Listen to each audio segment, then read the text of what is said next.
All right, is this on? Is working here? Okay, so there's a video I saw on the internet here. It's about X-Play. Now, if you don't remember what X-Play was, there used to be a channel on cable you could watch on your TV, and it was a channel called Tech TV, and they had a segment called X-Play. Let me see if I can get this up here. And X-Play was a really cringy video game show where this guy and this girl would basically do reviews of games, and they weren't exactly funny. They were kind of weird, if I'm being perfectly honest. But I wanted to see if I could react to this here. I'm trying to think, how do I get this up here? Trying to like jump back into... There we go. Okay. All right. So yeah, here it is. Here's the video. So I want to react to this, right? Because I used to watch this growing up with my friend. We used to watch this and just be like, what is wrong with these people, man? They don't really know anything about games. They don't really like, one thing they did was they absolutely hated on Japanese games, right? If anything was Japanese, it was like guaranteed to get a low score.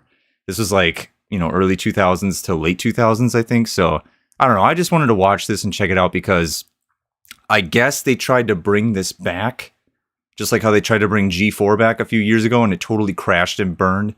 So I thought I'd react to this before I started playing FF7 tonight. And yeah, whatever. A little nostalgia trip, right? Let's boot this thing up. Game industry is something to be admired. What was You hear once this? seen as a thing that was just for kids and geeks blossomed into the most profitable venture in the entire entertainment industry. Oh, when is That that? doesn't mean much at the end of things. It's also the most monetized of the bunch. Most mobile games these days are some form of gacha. like that want 2018 every single Square penny in Enix? your pocket. People can make their entire careers based on just playing video games, sometimes not even well. But the fact is, people take the gaming industry very seriously these days. Hang on, It's hard to dude, hang on. I think I got the sound weird. Let me switch this over. It might be, going into my mic. imagine a time when people didn't. But that was the case for a while. Okay, there we go. As the 90s continued to push the envelope for what was allowed in video games, then people started paying more attention to it. The PlayStation was marketed towards a more mature crowd. The games were cutting edge, and there were many games that pushed the envelope for what video games could be. This is when the barrier was finally broken. Turn it up a little bit. Alright, he's just saying, like, yeah, in the 2000s, games got crazy, man. They started adding voice acting. The 3D graphics actually got good compared to the PS1 and the N64. People saw the games that were coming out around the turn of the millennium. That and the then growing popularity of the internet, it was a one-two punch that made people look at video games in a new light. These were both industries people needed to keep an eye on, and even potentially find a way to get into these industries. In 1998, a cable channel was created by the name of ZDTV, which would later go on to be known as Tech TV. It was a niche channel, dedicated solely to covering the ever-growing internet and made to capitalize on the dot-com bubble at the time. This channel would have a handful of different shows showing off what new geeky technology was coming out, but they had one show in particular we're going to focus on today. The gaming website GameSpot had an idea for a TV show. Damn, I had no idea that it was something else before it was Tech TV. I mean, when I found it, I felt like I found a hidden treasure channel, right? There was somehow a channel on TV that had video games on it, so I'm surprised to hear that. To pitch to Tech TV. Tech TV would greenlight it. It's like my spacebar pause isn't going to work. GameSpot TV, which would then evolve and change over the years into what we would know as X-Play. X-Play stands as one of the here's these two knuckleheads. But one day it would all go up in smoke, and we're going to see why that is. Ladies and gentlemen, welcome to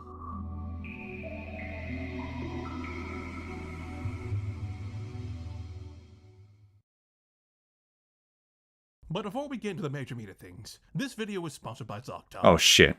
ZocDoc is back for round 3, baby! I don't know about you. I'm not Asmund Gold, man. I don't watch the commercials. I always make a big deal about James Rolfe on this channel, and what he did for online content creation as a whole. He was one of the first noteworthy ones doing anything like this, and that's why he gained the following like he did. But that's the thing. This quality good? It's in HD. Noteworthy ones.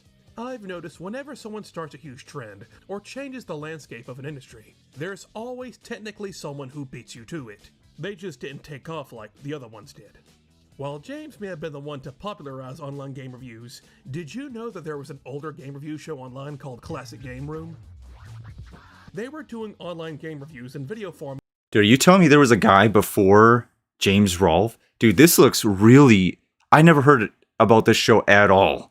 I had no idea, but I remember I would watch Angry Video Game Nerd on GameTrailers.com. I would. I think that was like around middle school for me. I had never heard about these guys, though. This must be some really old, archaic shit. At reviewing Dreamcast games all the way back in 1999. Imagine using dial-up internet and then spending several hours to download a few minute-long videos of these guys crapping on Nico the Dolphin. What do you do when you get hungry? How do you knock out that big hunger? Well, I tell you... These guys were doing this shit? Most nutritious mammal on the planet. No, not your Uncle Lester. I'm talking about dolphin. If you want to go really far back, you can point at George Wood with Gaming in the Clinton years, where he was reviewing video games in the mid-90s on public access television, and probably need to be on some type of medication. We have a challenge to IDOS. In Tomb Raider 3, create a storyline in which Lara gets breast cancer. But we're not talking about him today, so we're going to fast forward to 1998 and talk about GameSpot TV instead. It wasn't an internet show, it was on television, but it spawned from a website, so you can make several actually comments here. Not to mention, you had the ability to download the episodes through your modem.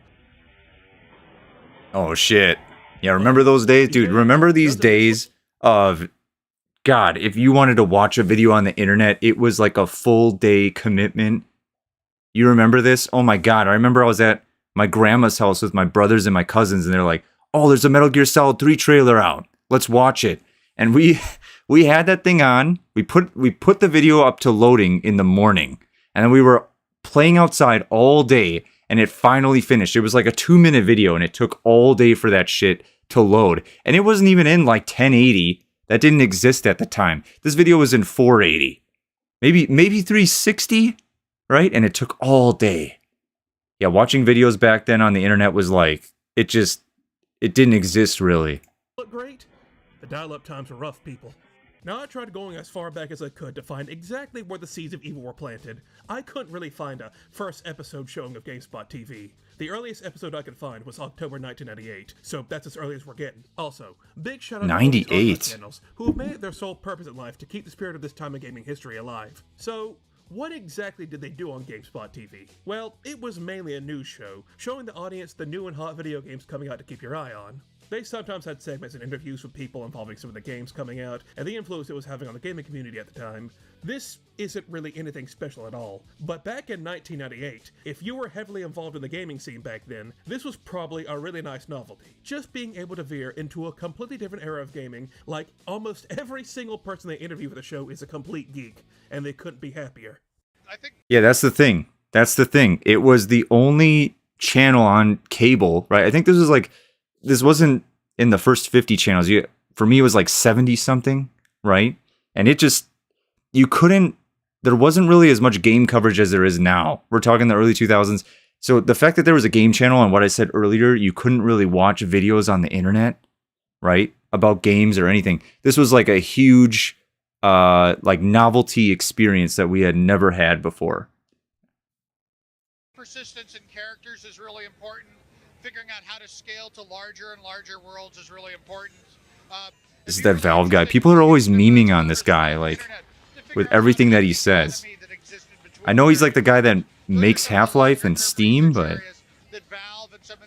they're always talking about him. And let's not forget, they would also have reviews of some of the games that came out. The reviews mainly try to come off as informal or professional. It doesn't try to make quips about Buffalo shit or anything like that. It tells you the game's mechanics and gameplay, if they work or not, and judge the games based on that. Nothing more, nothing less. They get the job done, and let me tell you, they were doing Chrono Cross? Bleeding for these types of reviews to come back as we get further into the video. So the main thing you should take from all this is that GameSpot TV, and by extension, most of ZDTV at this point in time, was dedicated to a very small niche of people who were interested in the things they covered. It was for nerds, outcasts. The typical person had no real interest in this stuff at the time, minus financial incentive. Yeah, this is how internet videos used to look. Had a slew of hosts, most of whom originated from GameSpot, but then there was the main female host and the main male host. Don't worry about the female host, Lauren Fielder. I don't remember her at all. The one you want to focus on right now is this guy. This is Adam Sessler. This man, being the living embodiment of the late 90s and early 2000s with those frosted tips, get used to seeing him, because you're going to be seeing a lot of him in this video. Right now, he does really look like a late 90s, early 2000s guy. In 2001, the name dropped the GameSpot moniker and updated to Extended Play, where not really much has changed. They still did their interviews, their news reports, and their reviews. They cover the PS2, GameCube, and Xbox console launches. The show is still more so about being informative and for the niche audience that was watching it, but that was all about to change. The last episode of Extended Play ended with a several-minute-long segment dedicated to LARPers doing their thing in the snow, and they are taking it super seriously. We're gonna do this by the numbers, everyone. The fighters are gonna be up front. We want casters backpacking the fighters. Who has life spells here? Raise your hand.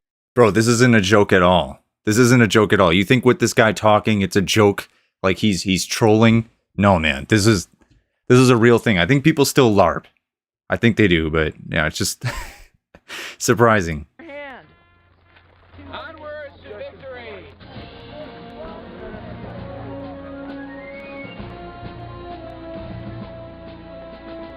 Scenes of the battle has begun.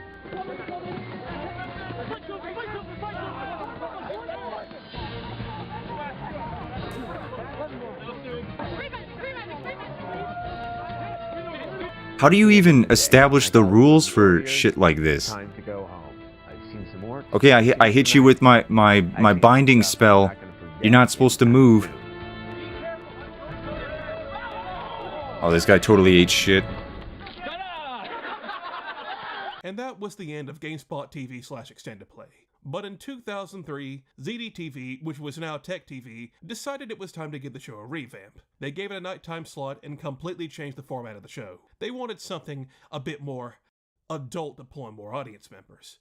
This would be the final transformation into the show that we know as X-Play. Are we really gonna get into it now? I mean, that was like a huge history lesson that I had no idea about. I thought it just showed up as X-Play. On April 28, 2003, the world was introduced to the new and improved X-Play. The show was given a higher budget, a bigger set, and an actual cast and crew to help improve its quality. Even Ceslar himself says in the very first episode, everything has been given a significant upgrade. We are here in an actual studio. This is like a real TV show with a full production crew. That means we're coming up in the world. But on top of that, the show also had a brand new style of writing, had a lot more quips and jokes thrown in, and a lot more pop culture references to get the audience's attention, instead of just giving info to you in a factual manner. Can you play harder? Ooh, it's like she's coming on to me. Whatever, Tao Feng. Sounds kind of like Chow Feng. Dude, how did they capture this stuff back in the day? Do they have Elgatos? What was the equipment? Which reminds me of Wang Chung. And makes me want a Qing Dao. Enough word association. Back to the fighting. While the game has a high betting count, it's not like DOA 3's nice-looking girls who made bad life choices. Here, they look like they stepped off a Grace Jones album cover and were denied entry to a club. I'm gonna eat you alive. Of course, you pop a couple of Qing Daos, and everything can look better. This is the X-Play you probably remember growing That was how it was, man. It was always corny. Back to host the show, the audience was now introduced to his new co-host, Morgan Webb, a very conventionally attractive woman that also plays video games. Nobody believed that. Nobody believed that she played games. Sorry. A lot of guys that grew up with this show will flat out tell you they watched it just for Morgan Webb because they thought she was hot, creating their first ever parasocial relationships before moving on to VTubers. Morgan for many years to be accused of not even being an actual gamer, because she was a woman. But there's a ton of evidence that points to the contrary. In fact, as you'll soon see, Morgan is perhaps the more generous of the two, and actually reviewed some games honestly and fairly, for the most part. Right now, all you need to know is, Adam Cesar and Morgan Webb are the two hosts. Wait. Honestly and fairly, you're saying they weren't doing that in the first place? All the gaming news I mean, it seemed like it. Reviews you could need in the early 2000s. Seemed like they were hating on stuff. Back then, they relied solely on these two for their gaming news, so just keep that in mind as we go forward. A lot more attitude was added to basically everything. There's always a sort of edginess and bite with some of the quips they were tossing out. Here's Dion Wei in Dynasty Warriors 3. And here he is in number 4. Looks almost like the same game. If you bought this title on the PS2 6 months ago, you probably won't be impressed. But if you're a novice, or if you simply love to fight the good, mindless, violent fight, Dynasty Warriors 4 is still second to none. That is one major thing I have to give X-Play credit for. Despite being an integral part of gaming journalism back in the day, if they thought your game sucked, they weren't gonna hold back. they didn't really seem to take handouts from publishers. They would rip your game apart and dance on its grave if they didn't like it. Here's the thing. If the game's crappy, we're not going to lie and say it's good because you wrote us an angry email. And we'll be telling you the truth about the sequel, too, whether you like it or not. The structure of the show would usually have a few reviews, maybe a preview or two, and at some point you would get a sketch comedy skit.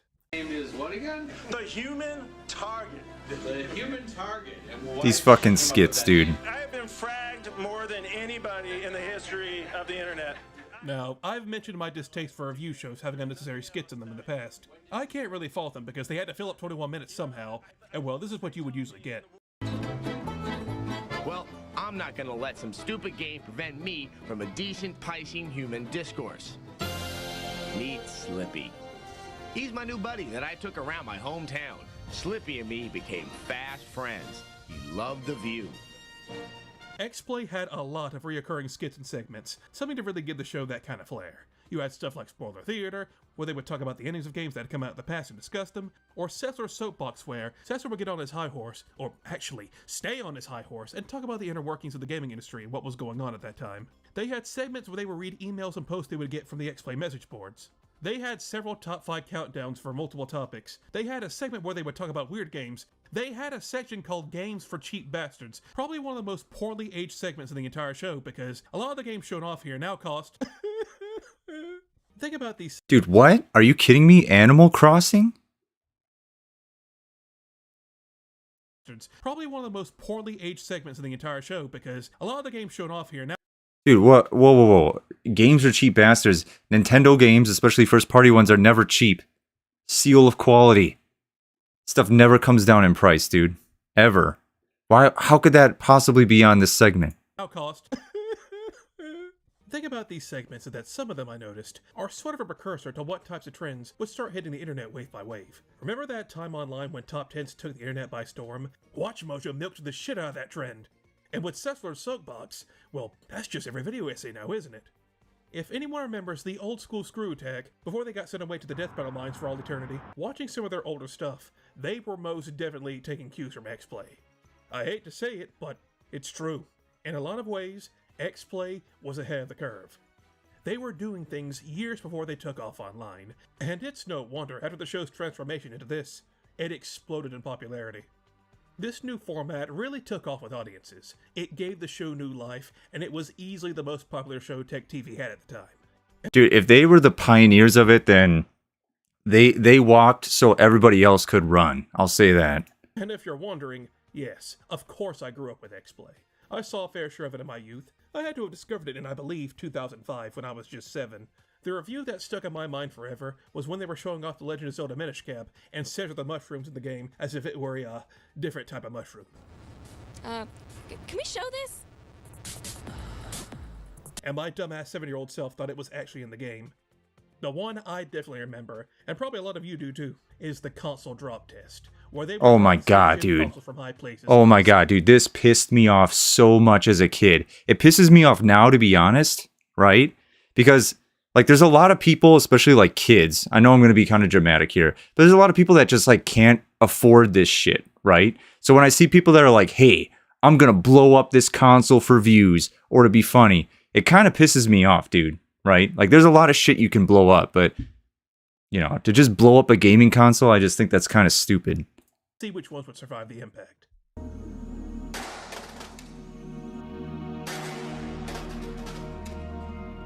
If you were a young teen or adult in the 2000s, you were basically all set with this show. The show had a personality, and that's why people loved it at the time. Perhaps a bit too much of a personality, though. The evolution of GameSpot TV into X-Play is sort of like seeing your young child grow up. And now X-Play at this point was a prepubescent 12-year-old, and he's about to become a teenager. A very rowdy, foul-mouthed, combative, and rebellious teenager. Yeah, it was nice revisiting something from my youth. It is very nostalgic seeing most of this. But as I continued to watch more and more episodes, the further along the show got, that's when things started to crack. Putting the nostalgia aside, I quickly noticed this show had problems. And it had a lot of them. Oh, you think? You think? Banana.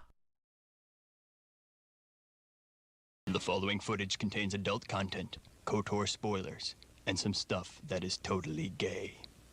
Damn, we were in the early 2000s. Holy shit. This is a show from the early 2000s, and a lot of the humor in this show would absolutely not fly today.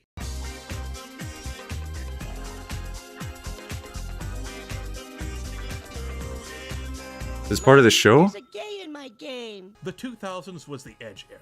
It was an era of rebellion, especially in the world of video games, where there was Linkin Park, dude. Fortnite industry, as a lot of people believed video games were corrupting their youth, and as a middle finger to those groups, a lot of younger people, and shows marketed towards the younger people, said whatever the hell they wanted. It was a different time. So yeah, gay jokes, they're here. Move along, there's nothing Freudian to see here. Look at that. I got your tail. Nothing at all. Piccolo, do it! Racist jokes? This show's got them. Morgan-san! Adam-san. X-Play! Review X-Play! And the earlier Jesus. wasn't so bad. Maybe you'd get a crude remark or a dated celebrity reference here and there, but as the show went on, they got more and more prominent. One aspect of this Dude. There was no Twitter at the time. There was no real social media. I think MySpace was around at the time, right? People wouldn't freak out the way they did today because they didn't really have a voice to do that. So the fact that they were doing this shit and they were able to just get away with it, right? Because, you would have had to have like a decent platform or, be somewhat of a famous person to speak out against it before it would gain any sort of traction, right? Man. Is X-Play's comments about one country in particular, the land of the rising sun. Since a lot of video games have come from Japan, X-Play plays a lot of them and had some choice words on the country. And let me tell you, they do not hold back. Well, we're not exactly sure how, but can you really blame us? Because who knows anything about Japanese history? There were some samurai, they periodically themselves, a rat learned judo, and they invented a religion that sanctifies small trees and fat guys wrestling. Then we nuked them. That's how they turned into a real country. We all know who will replace us. India.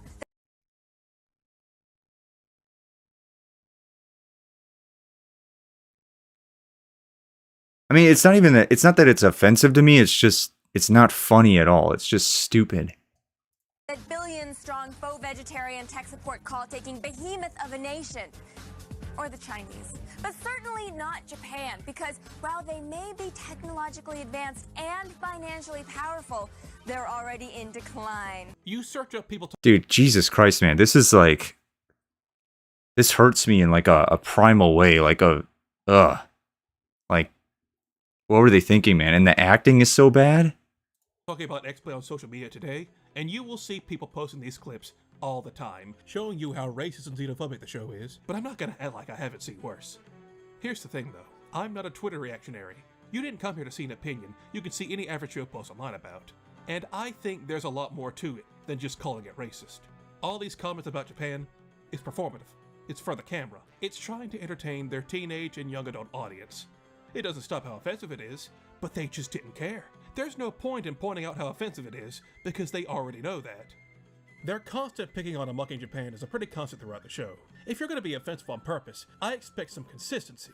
But sometimes their comments towards Japan don't even make any sense. Damn it! You guys totally wrecked my shop, and I haven't even named it yet. Why would you name a shop? Somebody's got to tell the Japanese. You better watch it. Shops. What? We don't name shops.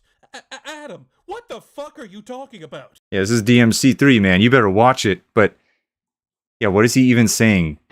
What are you talking about? People don't name shops. This is the kind of stuff that they would do in the show, and you'd just be like, what? This came out of nowhere too, because they ended up really liking Devil May Cry 3. They gave it a 4 out of 5. And yeah, Devil May Cry 3 is a fantastic game. You should go pick a copy up at your local Stop and Mart. I'm not the type of guy who's going to write something off just because it's made to be offensive. But most of the time, the joke isn't even anything unique or creative. Aren't Japanese interests really weird? And don't they have funny accents? Welcome to Shantung Baby Shack. And some of these skits, well... Is that guy even Japanese? Way to put this. It's like Nostalgia Critic skits before the Nostalgia Critic existed. I'm afraid you can't escape the studio that easily. I've trapped you in a dream world from which you can never escape. I am Mr. Mixius Pitlick. Some people say Mixoplex, but they're wrong. Who? I'm a supervillain. Don't you recognize me? What an ego. I fight Superman all the time. I'm famous. I'm right here, Blair. Dude, they shipped this, right? They were like, yeah, we've got this all written out. Yeah, this is like really funny. We should air this. They were like confident in greenlighting something like this. Holy shit. They're lucky, man, there was no Twitter or anything else, dude. They would have got flamed. They would have got destroyed. Your dog's name? Princess Buttersprinkles. How's Wolfie? I can hear him really barking. Wolfie's fine. Where are you?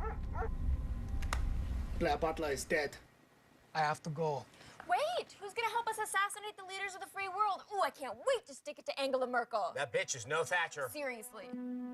I know now why you review, but it's something I can never do.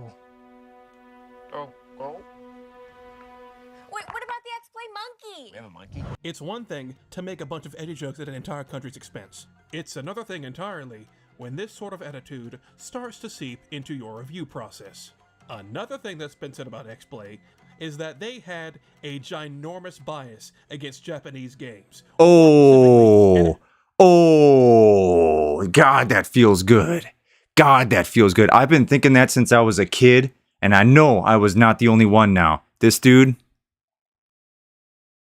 I knew it, man. I knew it. Yeah, it seemed like they hated anything that was Japanese. Anything. Based games and RPGs, and this isn't a new sentiment either. Even back in the day, people were writing in and posting on the X-Play boards about how much it was obvious Adam in particular couldn't stand JRPGs, which the show would bring up quite a bit. Who the hell is this? Actually, we kind of we cloned you, we made a replacement version of you just in case something happens. He's younger than you, he's more charming than you, definitely, and yeah, he's Adam 2.0. He's wearing my shirt. He's got my shoes. Welcome to X-Play. I hate RPGs. I give it a 3 out of 5. I'm not one to just go off of public perception and cherry-pick clips, and after seeing enough episodes of X-Play and slogging through well over 100 reviews, I can say with 100% certainty, X-Play absolutely had a bias against Japanese games. I cannot tell you how many reviews of RPGs I saw where they were called the game weird or boring and then give it a pity 3 out of 5. Hell, in some reviews, you can tell they really don't want to review these in the first place, but feel as if they have to, as it's their job. Brave Story New Traveler. It's an RPG. It's an RPG for your PSP.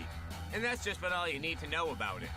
But since I'm legally obligated to give this game a full review, here goes. If it's I mean, dude, to be absolutely fair, after Final Fantasy X, there wasn't really anything else out there, right? After Final Fantasy X is when the Dark Ages began. There's Final Fantasy X, then what you're seeing on your screen, Kingdom Hearts and Kingdom Hearts 2, right? And then there was a pretty big dry spell in terms of good JRPG games for that time.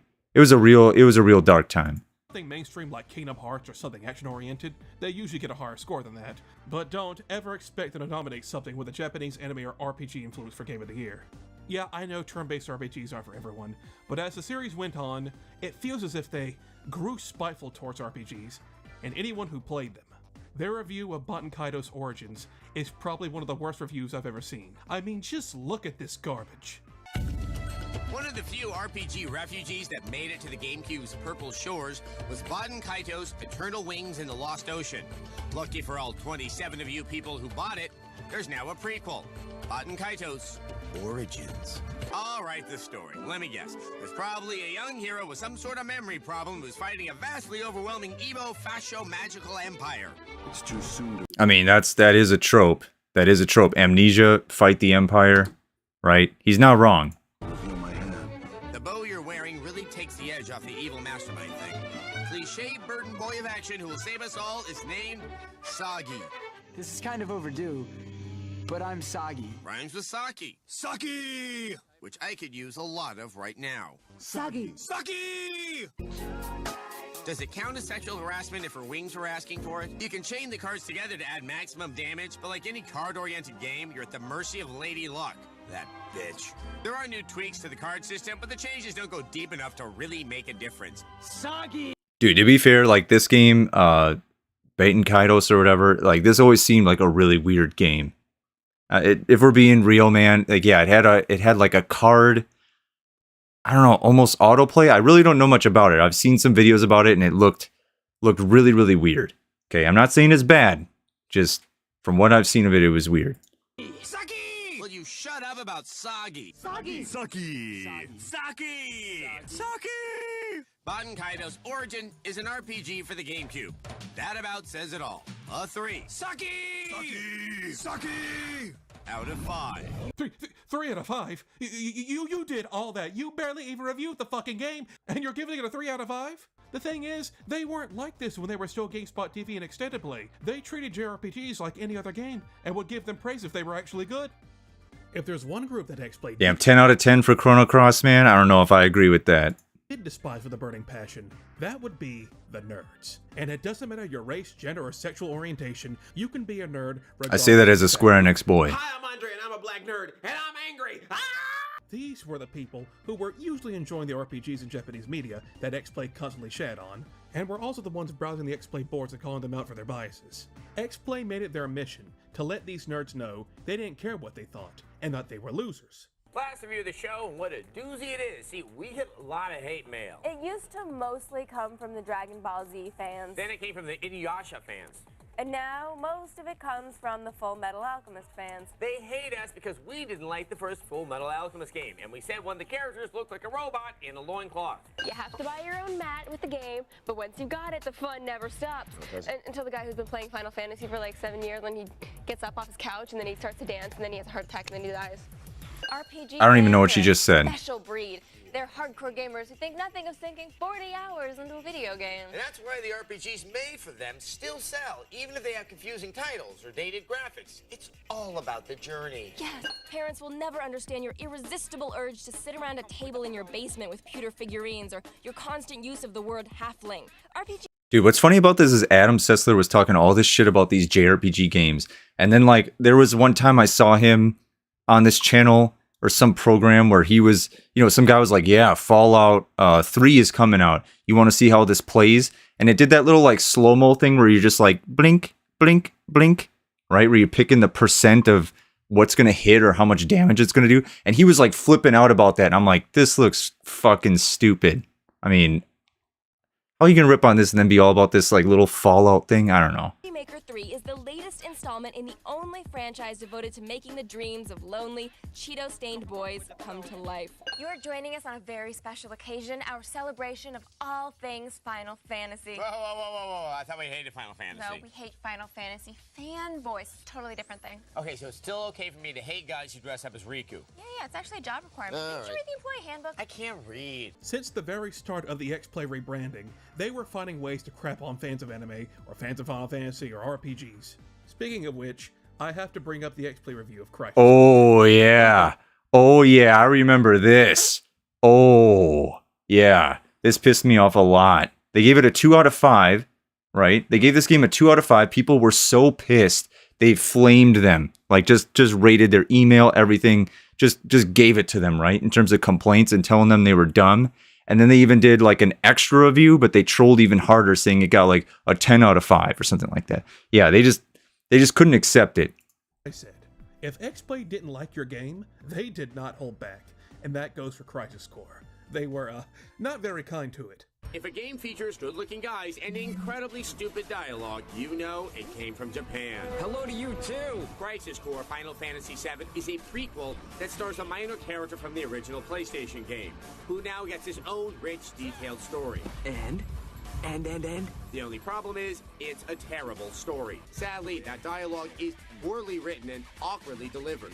Maybe the script makes perfect sense to the Japanese, but to our ears, it reeks of cliche. Also, if you are a nostalgia junkie, this is the game for you. It's over.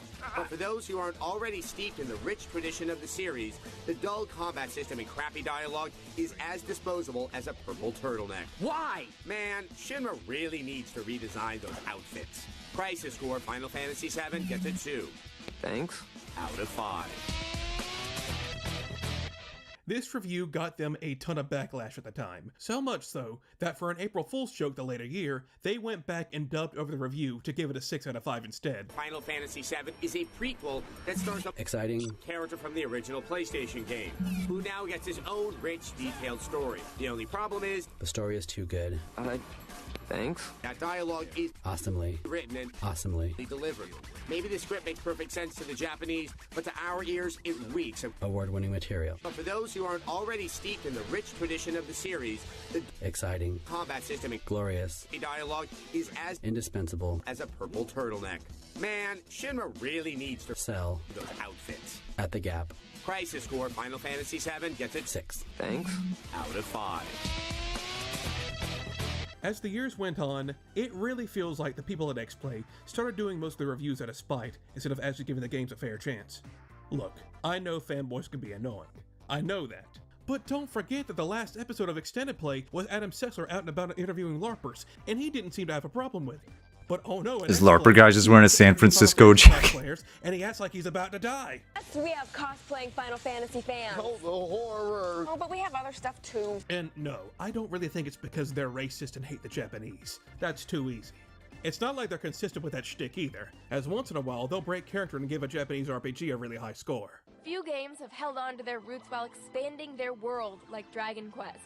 At the end of the night, you'll want to save the last dance for this game. That's why we're giving Dragon Quest VIII for the PS2 5 kisses. Are you kidding me? Are you kidding me, man?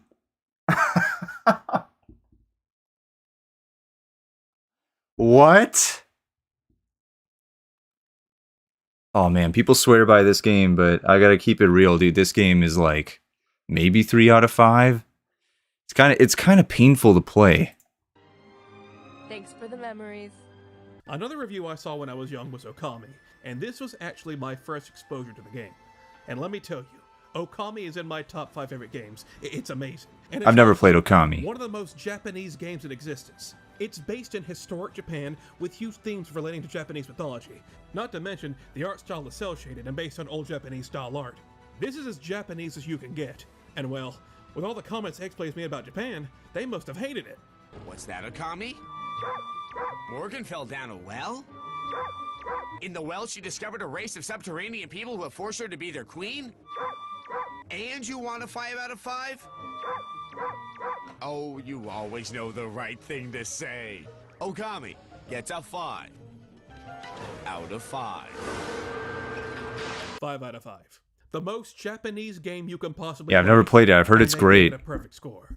I mean, it deserves it, but... So I'm not going to chuck all these shots at Japan and weeaboos as just because they hate Japan. I think this is actually about the shifting tides that was going on in the gaming industry. What? Like I mentioned at the start of the video, the late 90s and early 2000s was the period when gaming was going from a niche geeky hobby for kids and nerds and was now slowly becoming the juggernaut it is today. Games were getting more advanced and could now break the boundaries for what the medium could be, and people were taking notice. In 2001 alone, you had stuff like Halo Combat Evolved, Grand Theft Auto 3, showing the world what video games were capable of, and very quickly, more and more people were filling into the hobby. Video games were cool now. It just wasn't for geeks anymore. But because video games were becoming mainstream, that means a lot of people were only coming in for those games that were catching people's eyes. They had no real interest in the more niche ones. You could now play video games without being labeled as a geek. However, now you had to play only the socially acceptable games. The games that made you look like a cool adult. It was so the people playing them could have a hobby while also keeping their social status, and they didn't want anything to tarnish that. So what happens when you gravitate towards something that wasn't inside that box? More like something that was made in Japan and made for people who enjoyed Japanese culture. Well, that's gay! Why would you want to play that? Why would anyone want to play that? Video games were now appealing to a much wider audience. Oh man, what? who really- What?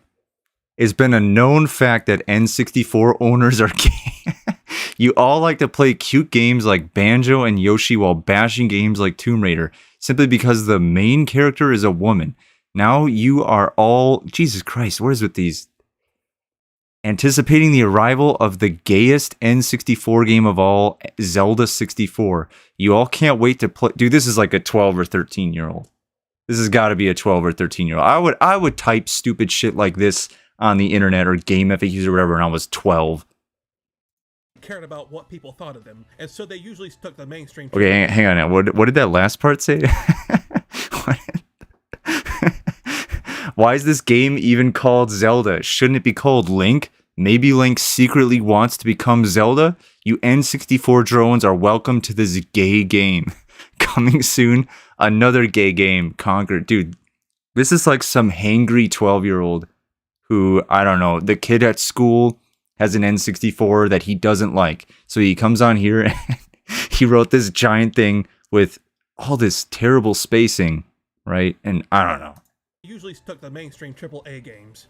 And this was now the audience X-Play was appealing to, the type that only really cared for the mainstream stuff. They were profiting off of the sudden boom in gaming that was going on, the stuff that made gaming look cool and awesome. And well, anime games and RPGs usually had influence from different anime and manga, which was cartoonish by nature, and well, cartoons for children, and therefore if you liked them, you were childish and or gay. Just finding ways to crap on anime games. Bro, that really is how it felt, man, in like growing up.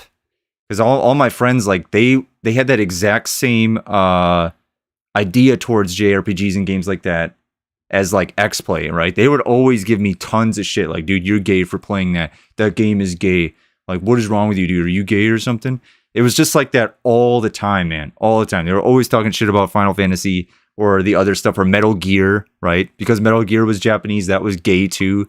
It just never ended. And all they played was Halo, and then when COD came out, they switched to COD. What's going on, Misa? Anime fans, any chance they get is so strange considering who their original audience was. Like, you can look back on Tech TV bumpers and see them advertising anime marathons right before an episode of X-Play. Hell, right at the end of an episode of Extended Play, you can see right there, at the bottom of the fucking screen, open your eyes and enter an amazing world of classic Japanese anime. Stay tuned for Anime Unleashed. Tech TV was appealing to that audience. The network was airing anime for those anime nerds and was talking about geeky tech stuff. And now X-Play was calling them huge losers because that's what their new audience saw them as. A recent study shows that some fanboys are scarier than others. Now sure, we have alienated the Final Fantasy fans, and we've alienated the Pokemon fans. But why not dig ourselves in deeper by alienating the Dragon Ball Z fans? Because they Yeah, man, I don't know what their deal was. I don't know if they like mostly consisted of PC gamers and Xbox console gamers. I have no idea like what the deal was. Like, this was just, they were so adamant about this and they were always pushing this all the time. Writing us and they write hate mail and they criticize the way I pronounce Super Saiyan. Five emails right there. X-Play tossed out their catering to nerds and started appealing to a new audience. The newest breed of gamer, the dude bro. The guy who wishes to not have his masculinity shattered by being perceived as childish, so they mock what doesn't appeal to them, and so X-Play started doing the same. They like guns, and they like boobies, so they started showing all that off in the show. When you sexualize fictional women, it's cringe. Oh, and your requisite assortment of sexy cat women and lizard people. Seriously, what's up with the feline fetish? It's like an entire island nation of message board perverts. When I sexualize fictional women, it's cool. We all know that sometimes ladies in games are generously proportioned. Yeah, they have big boobs. Scary, oversized twin zeppelins flying in the sky boobs. Here's a closer look at that. As if you needed one. They're huge. Yes, they are. It shows you the faith they have in their audience when they think they don't want to read. You have to go to the very first novel from feudal Japan, The Tale of Genji. But if you aren't in the mood to read a 1,000-page novel, consider playing the game based on it. If you want more evidence that's how things were perceived back in the day, we're going to switch the channel for a minute. In 2003, is this the first one? The first Jeff Keighley award show? The exact same Game Awards Jeff Keighley has been hosting every year, but it was much different back in 2003. Gaming was now popular enough that it could now have its own Oscars, and for this very first one, they went all out. We got celebrities and rappers galore, sneak peeks at upcoming games for the bros, with them showing off the main character's polygonal ass, but we're going to ignore all of that, and we're going to focus on what we came here for. What game wins Game of the Year 2003? 2003 was a pretty good year for video games. I think I remember this Vice City one. Wind Waker and Knights of the Old Republic, Grand Theft Auto Vice City, Tony Hawk's Underground. These are all fantastic games, and any one of them could have won Game of the Year at this award show. But who was the one to take home the trophy? Well, the answer is none of them. 10 games were nominated for Game of the Year at this show, and you want to know what game ends up winning? The winner for the Game of the Year, Madden 2004. Oh. Madden 2004, a football game according to the Spike TV Game Awards, was the best game to come out in 2003. Knights of the Old Republic and Wind Waker ain't got shit on some John Madden football. How did this game win? Well, it's simple. It's what the gaming industry perceived as socially acceptable. It was a popularity contest more than anything, so they picked the safest option possible. Now, this might strike some viewers as harsh, but I believe anyone who voted Madden 2004 as Game of the Year does not deserve human rights. I mean, at least give credit to X-Play. They at least gave it to Knights of the Old Republic that year.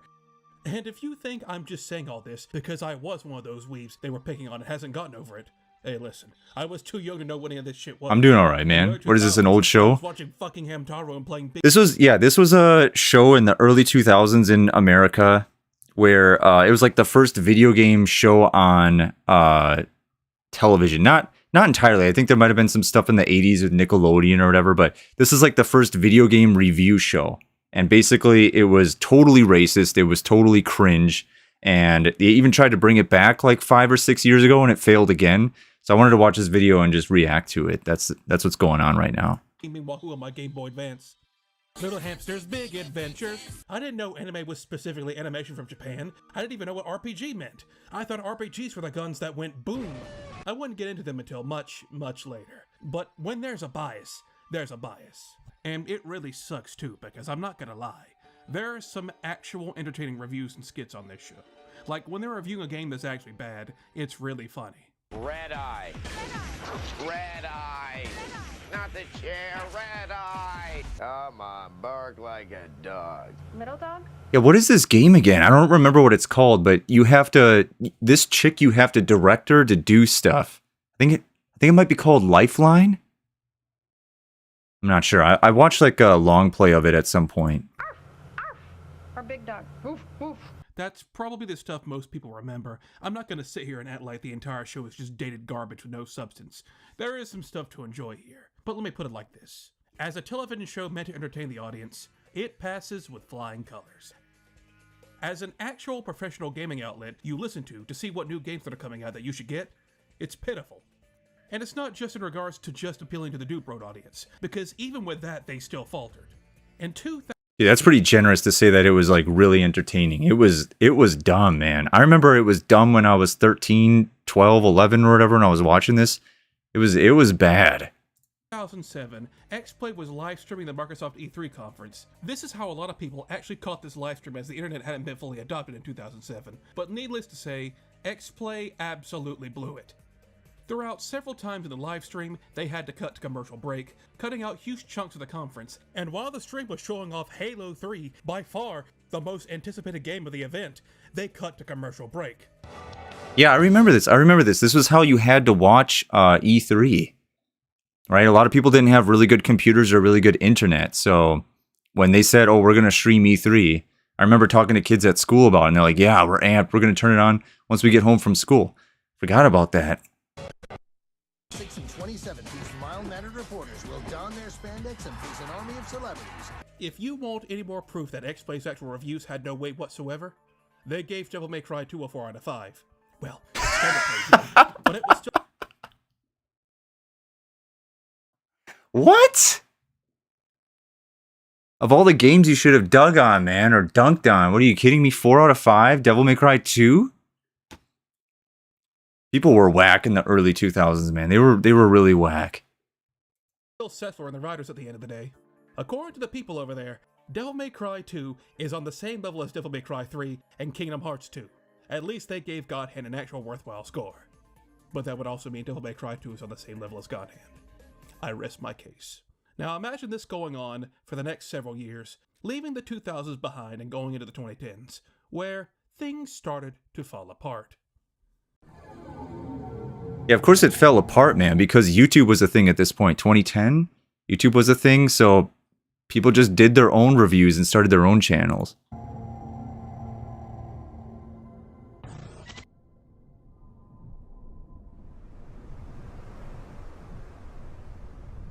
Four out of 5 as it should. Somebody ban this guy.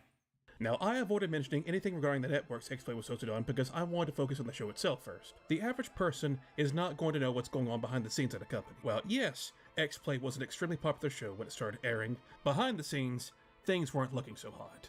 Like I said at the start of the video, ZDTV was made to take advantage of the whole .com bubble that was expanding in the late 90s, but as many would know, that bubble would soon burst. And then, well, the channel started struggling. That 2003 rebranding of X-Play wasn't for fun. That was an attempt to grab new viewers as Tech TV desperately needed it. But meanwhile, in a different place, a new channel was arising. This is when it becomes G4?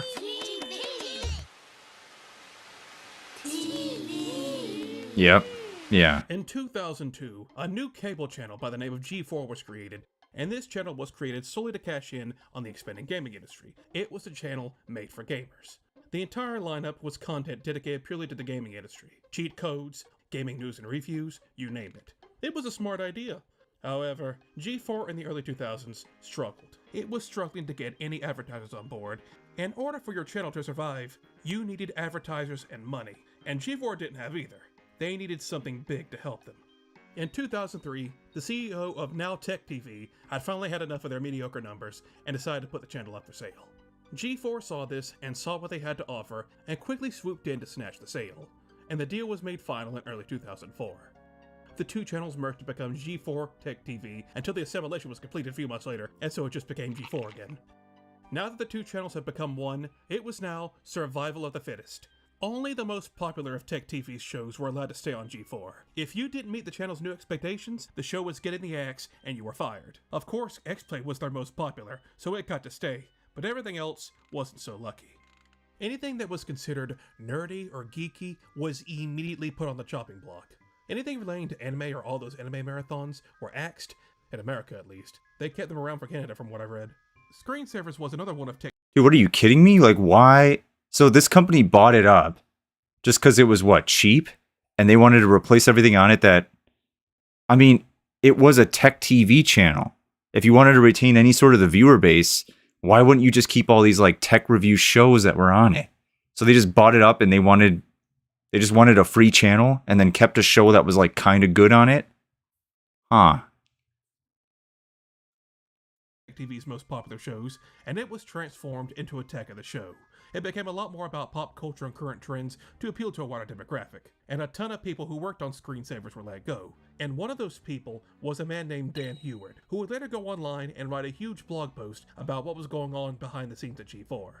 Dan noted on his blog that G4 wanted to start shifting their topics from geeky stuff to just gamer and pop culture stuff. This shift caused massive problems with Dan's job, which was mostly screening live phone calls for the show from actual people. Bill, are you there? Yeah, I'm here, Leo. Bill, you're a brave man. When Roger and Carmine showed up at your door, how did you feel about that? A little scary with Scott coming along, but Roger was great. You knew you were in trouble when Scott Harriet shows up at the door. Now those phone calls were meant to be pre-recorded and more so for comedy than actually helpful. But don't forget, the average viewer of ZDTV and Tech TV were nerdy, shy, social outcasts. They didn't know how to be funny. Our first call of the day, it's Christopher in Sewanee, Georgia. Hi, Christopher. Hi. How are you? Good. What can I do for you today? Well, my question is, what's the difference between CDR and CDRW, and should I get one? Oh, I love that question. Some like 12-year-old kid calling in. View on it all. I don't agree with the mainstream on this one, so I'm glad you asked. He lost all passion for his job because it wasn't genuine anymore, and he eventually lost his job over this. The most damning part of this entire blog post is this quote by him right here. Management didn't want geeks asking questions on our show anymore. Screensavers and Tech TV was built on the foundation. This shit was Tech TV, man. So when it became G4, you wanted to be the cool kid? Is that what you're saying? That makes no fucking sense, dude.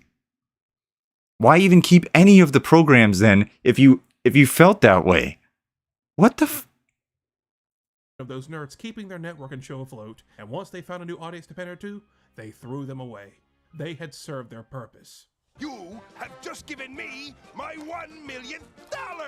Now get out! What? Get out!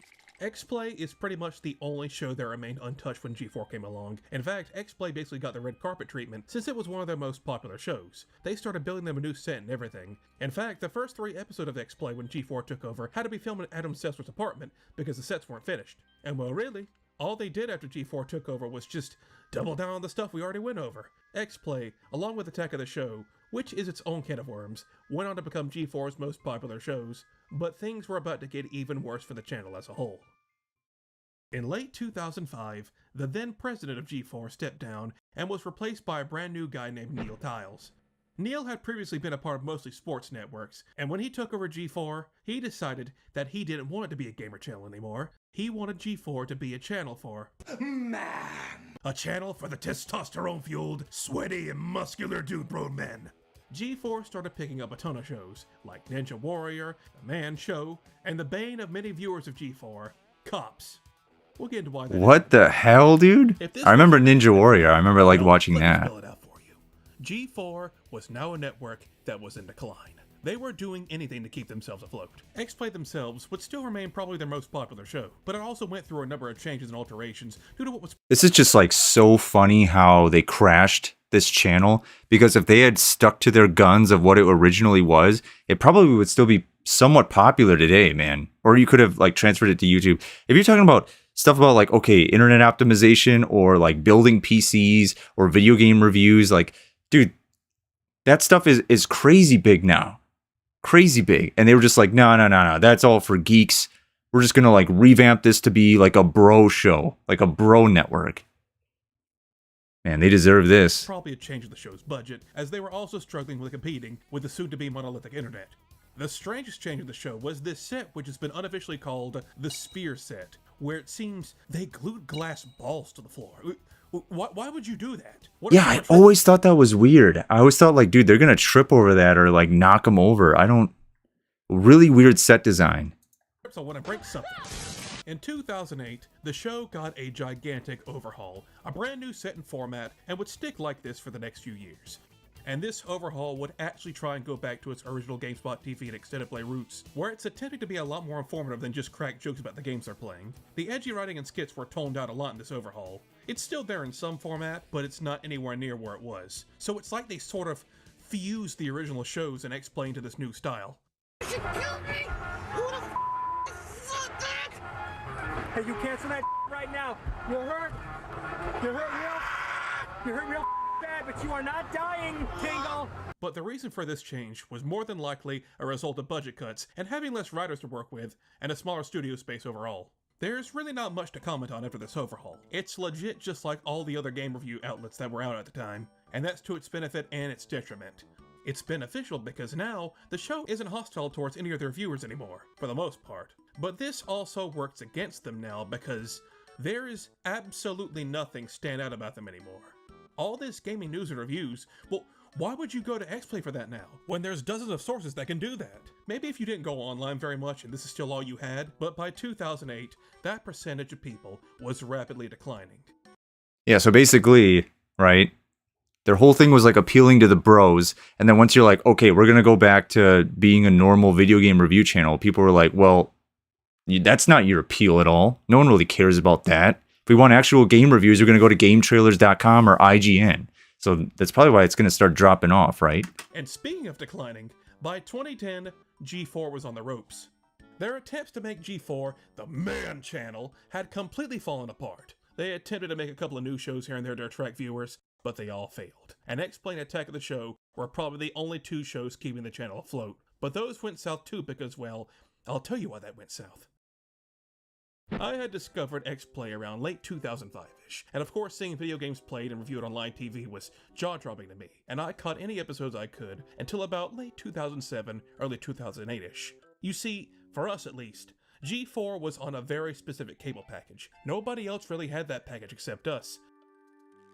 And then the 2008 recession hit us, and because of that, we had to cut back on a lot of our things, including TV. We were no longer going to be able to subscribe to our TV providers because it was too much. Luckily, however, there was a shining beacon of hope, because my mother was a school teacher, and because she was a school teacher, she got special benefits others didn't. That would be including unlimited data for internet access so she could do schoolwork online. After we lost TV, me and my siblings all very quickly shifted. Bro, are you kidding me? $20 a month for internet? Is that what that says? Others didn't. That would be including unlimited high-speed internet basic, $20 a month. God damn, dude. I think I was paying $80 a month for my internet. I mean, it was a tier 2 internet, but I How far we've come. Data for internet access so you could do schoolwork online. After we lost TV, me and my siblings all very quickly shifted over to using exclusively the internet for our entertainment, and because not many other people really had this benefit around the time, we were sort of ahead of the curve when it came to adopting online usage. Hooray for being poor! And this is, of course, where I became engrossed in online activity and seeing all the entertainment the internet had to offer. I was set for life. You still am. Well, by, I want to say late 2010, early 2011, we had finally gotten out of the hole we were in, and we got our TV subscription back. Out of sheer curiosity, I wondered what G4 and X-Play was up to, and I went to the channel only to see it completely different. Then I checked the TV guide, and to my absolute shock, the entire lineup for the next several hours was nothing but fucking reruns of Cops. Cops, as far as the eye can see. I checked the next few days and did not see a single airing of X-Play anywhere. Just Everything's gone but this like generic crap. I never even got to see the overhauled X-Play because they never aired it. So after that, I just stopped caring about G4 and X-Play and went back to my days of browsing online content. People have called X-Play the MTV of video games. But just like MTV, it eventually stopped being about what the channel was made for, just to appeal to a wider audience, and it just wasn't working for them. Going into the 2010s, G4 started rotting away behind the scenes. More shows were being cancelled, more firings, and more Cops to rerun, and soon, the firings would eventually reach X-Play. In early 2012, Adam starts to look miserable on X-Play. Dude, this is still going in 2012? Holy shit. I thought it was for sure going to be dead by 2010. It was still going. Like, he really doesn't want to be there, but he has to keep a happy face and personality for the camera, but he knew the writing was on the wall. In late April of 2012, they would wrap up another episode of X-Play, but as they're giving their goodbyes and to look forward to the next one, something very strange happens in the final second of the episode. That is it for this episode of X-Play Weekly. Be sure to catch new episodes of X-Play weeknights at 6:30 on G4. We are going to have all the latest reviews, previews, live hands-on demos, And the occasional shout-out to Harold Pinter. Thanks for watching. See you next time. Did you catch it?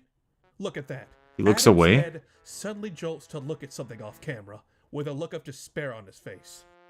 According to Sessler himself, what he was looking at was, apparently someone higher up on the corporate ladder had walked into the room and was motioning him to come here. As they would hand-deliver him the message, his services were no longer needed. He was then escorted by security to get his shit and get out. They would continue the show without him, mostly Morgan being the last bastion of the old show. Sessler wouldn't have to worry too much about being left out, as only a couple of months later, the show itself, and all of G4 in fact, wouldn't last much longer. Why did they fire him when there was only 2 months left? G4 was in talks with the company behind Esquire magazine to sell the channel and become the Esquire network, with a completely different audience to cater to, and that meant a completely different lineup of shows. So in order to make sure the deal went smoothly, G4 decided to clean the slate, and canceled Attack of the Show and X-Play, as the two shows went on and had their series finales. The finale of X-Play would be a reflection on the past decade they had been around, with all the remaining cast members giving their condolences and goodbyes, with Morgan thanking you all for watching all these years. Dude, this hot chick here on the right, in the black dress with the necklace, dude, she ended up going to work for like the GameStop TV show, right? When you go into GameStop, they would play this program and they would just like highlight games or talk about games, stuff that you could buy, whatever. Yeah, she went over there, and I don't know if that's still going on anymore, but...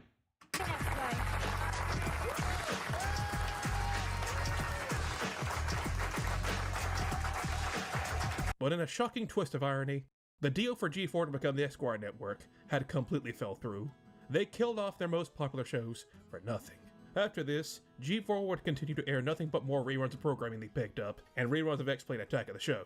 As more and more cable channels started removing G4 from their TV packages, dying a very slow death, until on December 31st, 2014, as a way to bookend everything, they aired the first episode of X-Play as their final program.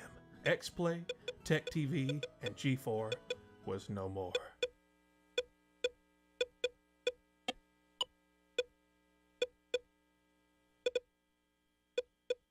I'm at Comic-Con!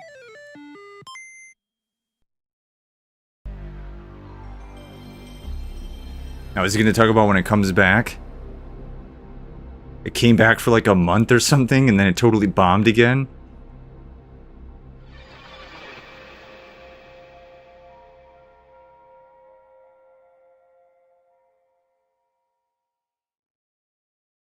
So after X-Play was killed off, everyone just sort of moved on with their lives. No doubt probably going to get other jobs in the entertainment industry.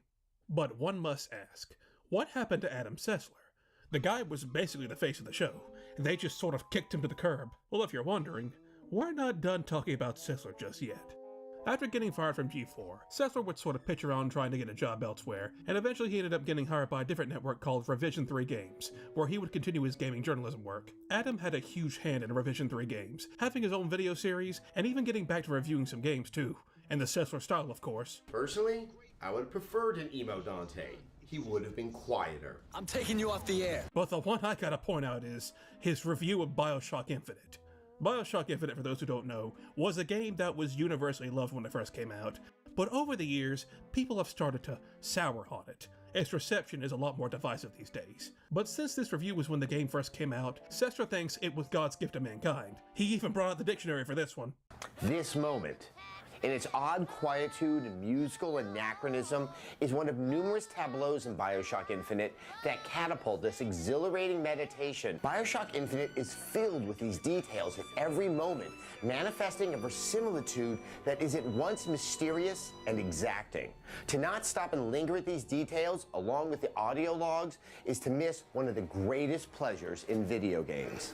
Dude, the way they're talking about how this game came out and everybody loved it, and then over the years now they're not feeling so hot about it. I hate to say it, but I feel like that's what FF16 is going towards, right?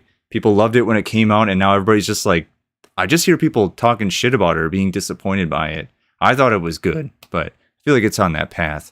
While the backdrops themselves are as stunning as everything else in the game, verticality, landscape variety, and Elizabeth's hair powers provide deeply gratifying inventiveness to the proceedings that control smoothly and precisely.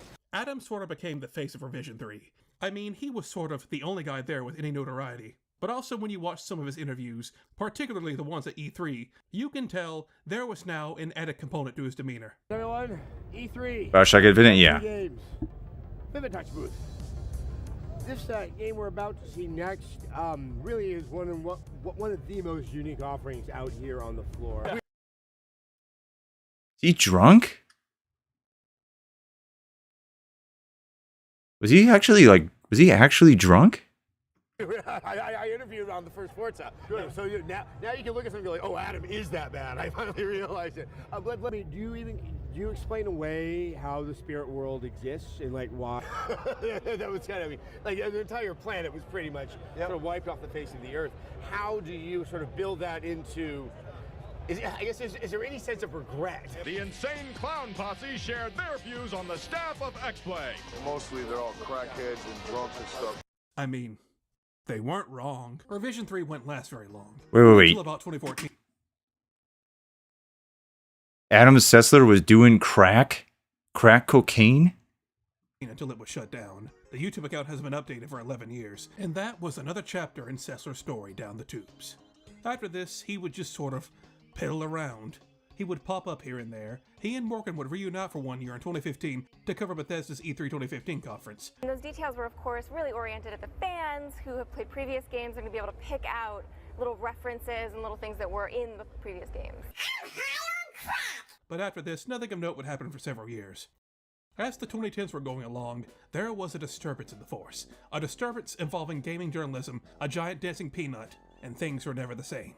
Due to its age now reaching over a decade, people started feeling nostalgic for X-Play, and while it had many problems, it also represented a simpler time when gaming journalism didn't take itself so seriously. There definitely was an appeal. It's kind of funny to look at their outfits, right?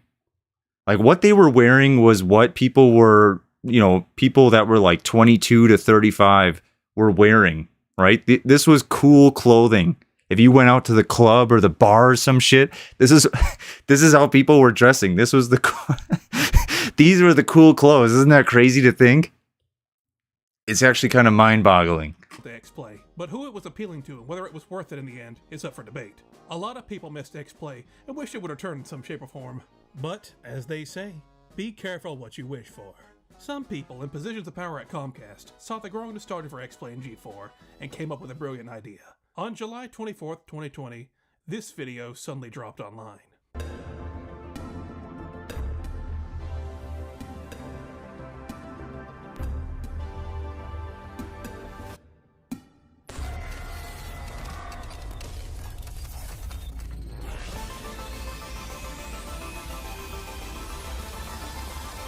Where would you drop this video? G4 was coming back, baby.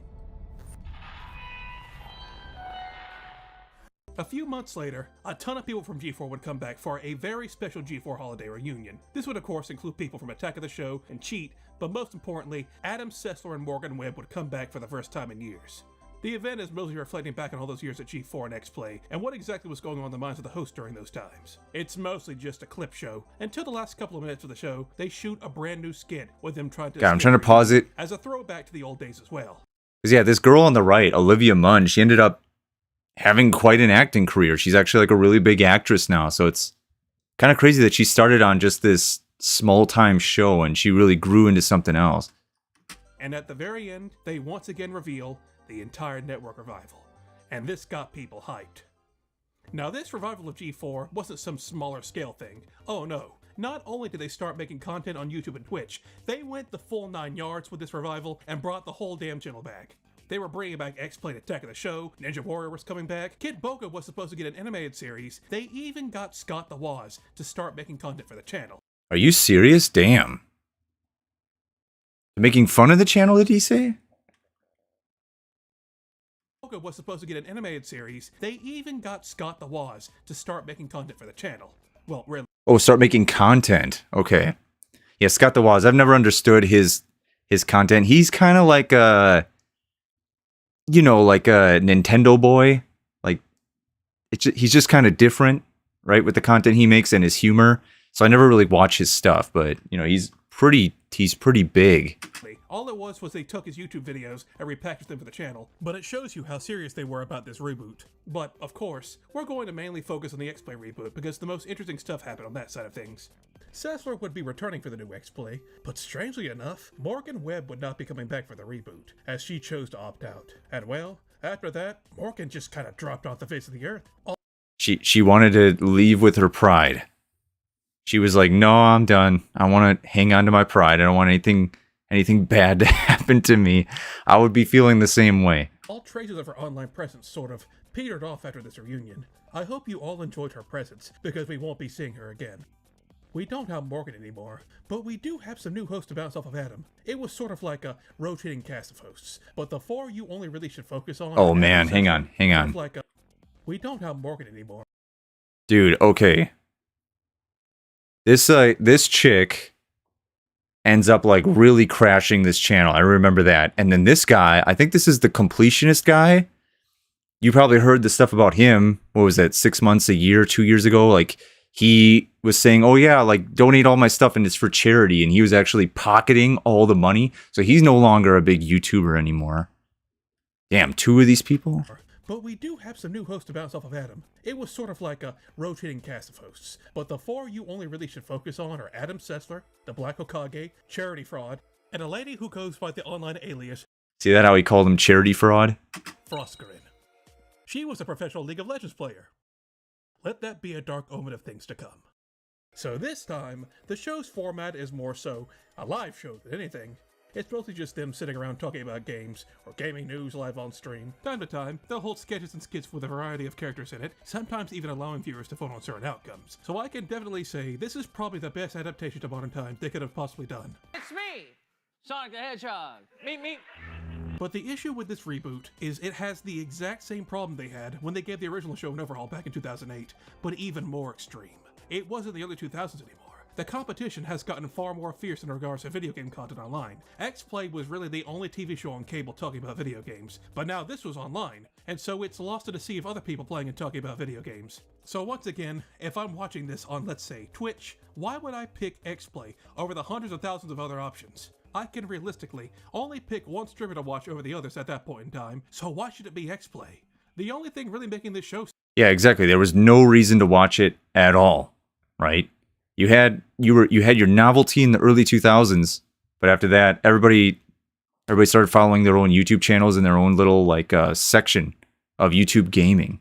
Stand out was the brand name and the few big names that got to be on the show. And well, viewership-wise, I can't really say if this was a success or not. What was left of their YouTube channel, you can see they usually hovered around the 5-digit range, which is fine.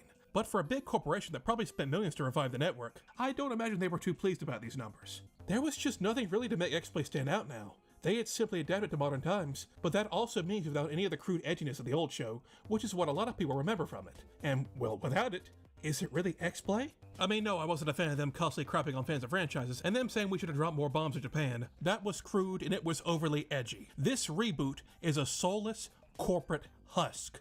Dude, her saying that stuff about, like, those jokes about dropping bombs on Japan and stuff, yeah, it was in the early 2000s. You can say it was a thing of the times. But they just said, you know, she didn't have any other media jobs after this. So that probably killed her career to say that stuff during the time. And then if anybody, you know, she applied to any other media or broadcasting jobs, they were like, oh, you said that in the past? Can't hire you now. And you could say that type of humor should stay in the 2000s. I'd watch that Climazer Matt and Sergi. Climazer Matt is a bitch. The rowdy, foul-mouthed teenager of X-Play has finally grown up into that 30-year-old guy, stuck in his 9-to-5 corporate office job, stuck in a cycle. He's inoffensive, he's not hurting anyone now, but you don't talk to him because he doesn't have anything interesting to say. I had no idea there was even an X-Play reboot going on, and I live on the internet. It felt like the only thing that could really give them exposure was a huge controversy. And well, that's exactly what happened. On January 11th, 2022, while they were supposed to have a segment to talk about Red Dead Online, they were having some technical difficulties, and while this was happening, Frost saw the perfect opportunity to talk about something that had been on her mind. Oh, dude, this is it. This is it. This is like the final nail in the coffin. I don't remember what she says, but this ends it all. But I actually want to talk about something so much more important than Red Dead Online. Sexism in gaming. In joining G4, I was ecstatic to be part of something that I grew up watching as a child. But every time G4 is brought up in various channels, even in this YouTube channel, we have the chat in front of us, I can see you, without a doubt, there will be backlash because I'm not as bangable as the previous hosts. It's somehow... Talk to him, Frost! Women do not exist to be nice on the eyes for you. Morgan Webb, Olivia Munn did not exist to be nice on the eyes for you. I mean, yeah, they kind of did. I think that's kind of why they hired him, because the shit was for young men. But anyway, you know, like the comments on these G4 videos that, you know, the people that stuck around to watch G4, who watched G4 in the past and leave comments, I don't imagine the coolest people, right? The smartest people. So there's probably some weird shit in those comments. We have done the experiment and controlled for the variables. Adam will read a script written by the same writer that I will read the other half of the script for, but I'll be the one flamed. And yeah, it also happens to Gerard and TBH, but that doesn't discount the sexism of how it happens to me when it does. So maybe for 2022, we be a bit nicer, a bit more self-reflective, and we enjoy the fact that people are working hard to make free content for you. If you don't like it, don't watch it. Peace. I mean, I don't really give a shit, right? Like, I don't really give a shit about the whatever political leanings of this, but somehow this is going to completely kill the channel. So yeah, this kind of came out of nowhere. Just this rant out of the blue, completely unprompted. And after this, it would cause a PR shitstorm. I mean, you'd have to clap, dude. If you didn't clap after she did that, after she just like crashed out, if you didn't clap, it would have just been an awkward silence. You know what I mean? Like, everybody would have been just sitting there like, oh, okay.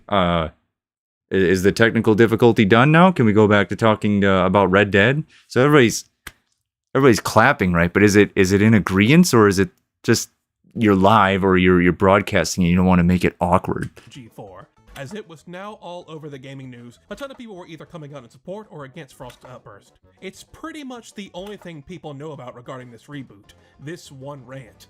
But then you realize they had segments on boobs all the time on X-Play, and they had Oliver Munn doing stuff like seductively licking a PS3 on live television for its launch.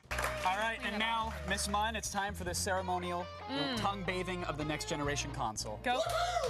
Damn, dude, that shirt is unbuttoned down to here. You know what I'm saying? That shit is buttoned down far, right? They had a plan, okay? If the shirt's like that, they had a plan. They knew who their audience was. I'm just saying. Oh, you're gonna throw it back to me? Yeah, that's on eBay. Wait till you get this one out there. That was a lot of fun, and I think I need a cigarette. And look, I have no doubt in my mind that she was receiving some sexist and rude comments. But you know who also got those comments? Morgan Webb and Oliver Munn. They got a ton of guys calling them fake and really only being eye candy for years. And it was probably hard on them, but they just had to grit their teeth and bear it because that was their audience. This reboot wasn't even a full year in, and Frost was already telling them off. All those years ago, X-Play discarded their shy nerdy audience for the dude bros obsessed with guns and boobs and stuff, and they made this reboot to give those same guys a dopamine hit of nostalgia. They're not gonna take it. You cultivated that audience. You encouraged them. What Adam is trying to say is that we have a PS2 title based on a series of Japanese action figures. Action figures shaped like pretty women. Here's our preview of Side Girls. Oh, they're pretty. What is this game? And now it's Sigrin? Oh, fuck. a PS2 title based on a series of Japanese action figures. Action figures shaped like pretty women. Here's our preview of Side Girls. Oh, they're pretty. Psy Girls. Oh, Psy Girls. What the fuck? And now it's blown up in their face. The last thing you ever want to do is insult your audience. And that is exactly what Frost had done. And the last thing to focus on is, who is she really talking to? I've seen clips in other videos where they show the Twitch chat this was live on, and they're all giving her a wave of support and claps. Was their audience really that bad? Well, it doesn't really matter, as this was a major blow to X-Play at this point in time. And not too long after this, it was announced that the entire G4 reboot would be shutting down. Oh my god, dude. Oh my god. They spent millions. They were trying to get it off, and then...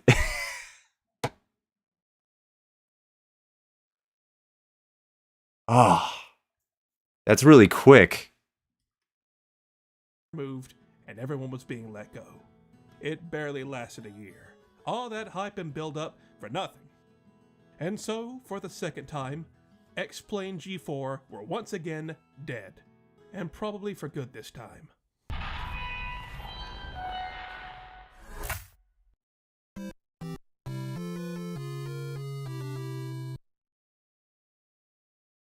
I gotta say, watching a network die twice is something you don't see every day. But that's the reality of the situation. A lot of people blame Frost's Meltdown for single-handedly killing the channel a second time, but it's been a few years, the grifters have had their say, they made their money off the situation, and now it's time for my piece. No, Frost's Meltdown did not kill the network again. In reality, X-Play, and by proxy, G4 as a whole, has no place in the modern world. It served its purpose all the way back in the 2000s, but those times are over. After G4 died... I mean, yeah, dude, you know, people don't even really watch cable television anymore. Unless they're your parents, right? Unless they're watching the news. Like, there's... When was the last time I went up and watched something that was on a cable channel? Like, I was looking forward to it. I had a time set aside to watch it. Dude, there's nothing. There's nothing, man. To try and bring back this channel is just like throwing money in the trash, right? When all this stuff is streaming in YouTube now. The second time, Frost and the rest of the crew moved on to greener pastures, I think. But first we must talk about our favorite Cess man one last time, as he still wasn't done yet. Whenever people mock the fact the reboot failed on social media, Adam G4 was for an FF retrospective video that was hours long. Oh yeah, I never seen that. Factor I forgot to mention. Adam. Okay, what did that say? This new G4 dropped harder than a sack of bricks. You should stick to being the Twitter LOL cow. Only thing you good at. Would have a complete meltdown. I don't know if anyone else has noticed this in the past few days, but gamers seem to be even less intelligible than normal this year. Oh yeah, that's a major factor I forgot to mention. Adam Sessler was a very active Twitter member for many years, and whenever anyone would show distaste for an X-Play review, Sessler would sometimes respond and double down on it, usually insulting the person in question. Adam would absolutely lose his shit in 2023, claiming that gamers are losers and dead, they aren't worth his time, just absolutely going off on them. At some point, he would eventually delete Jesus Christ, what did he write here? Losers and dead, they aren't worth it. One of the worst things you can do to society is teach a gamer to believe in themselves. After the past few months, what kind of simple-minded, sheltered dick twiddle thinks I have any interest in them as an audience or any interest in games content anymore? I don't even know what to say. Absolutely going off on them. At some point, he would eventually delete his account and just, well, become a ghost. Apparently, he had started up an AI company that he would later sell to Reddit, because of course it was Reddit, and well now, he's probably set for life. This man had been there since the start. Over 20 years of dedication to this one show, he was there through every major restructure. He probably saw hundreds of people let go in his time. Would you say Tubi is getting a lot of cartoons on March 1st? Yeah. I mean, that's another thing, right? Whether it's quality or not, there's a lot of stuff you can watch on Tubi. Right? Some of it is like somebody literally made it with a camcorder on Tubi, but it's all free. You can even watch the Legend of Zelda animated show on there from the 80s. The death of G4, the death of Revision 3 games, and the second death of G4, and in the end, he made out like a bandit. My God, what did he say? What did he say? And in the end, he made out. I'm out of games entertainment because I founded an AI company that was bought by Reddit. I'm semi-retired by choice, you juvenile fuck. Now excuse me while I return to the adults.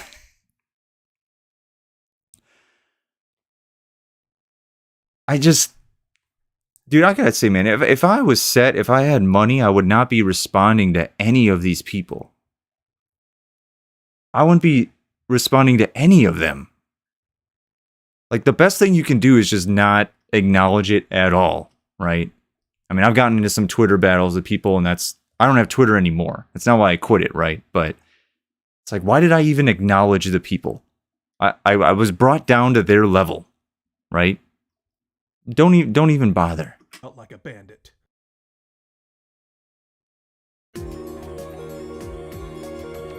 Playing the Kingdom Hearts, what do they call that? Like Hall of the Memory or whatever?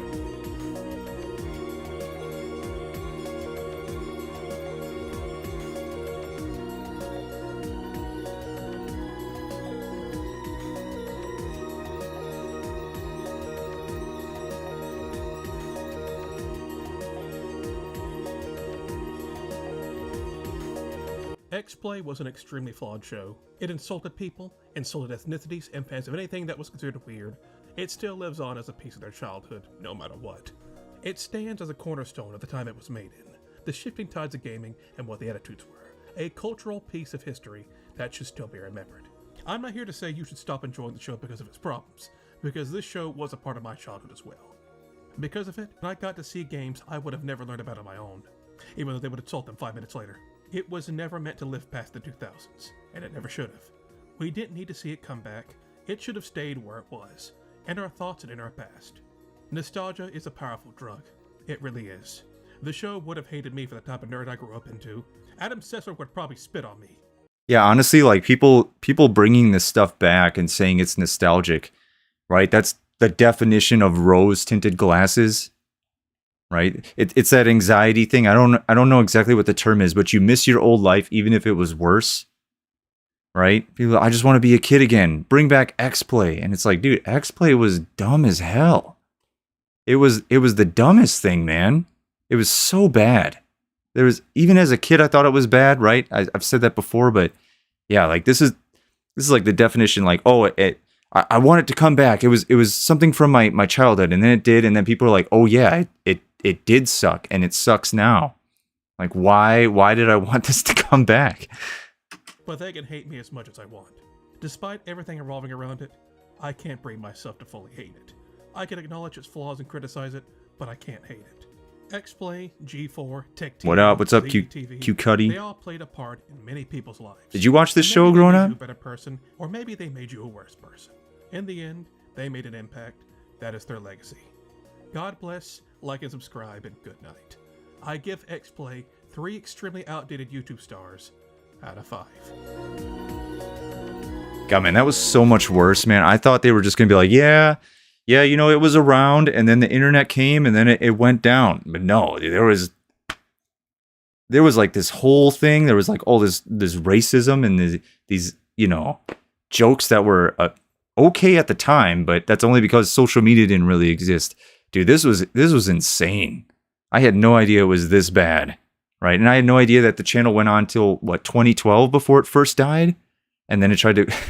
Dude, that's insane, right? But yeah, there's no reason to bring a video game show back onto cable television. No one's going to watch it. Doesn't matter. I mean, if it was insanely good, right?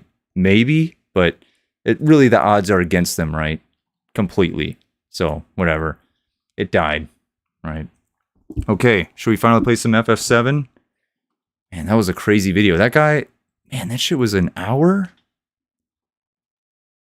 Crazy to think about. Okay, let's get this PS5 booted up. Play a little bit of FF7, right? I think there's a way to retitle the stream. I'm just such a scrub and noob at doing this stuff.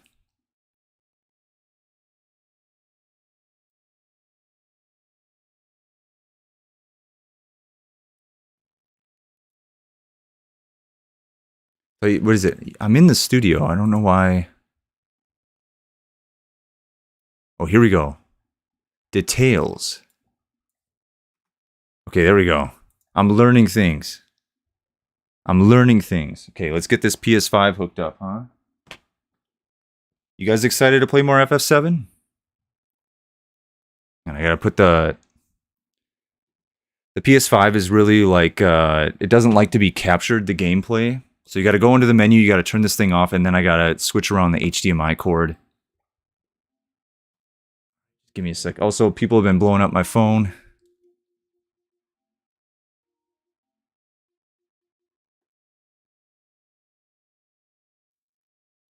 Okay, let me switch this around.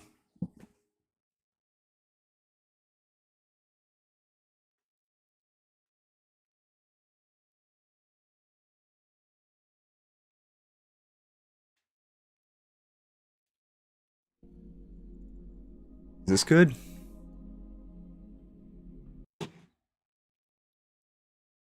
Why do I have a Grammarly pop-up, man? What the I have no idea why.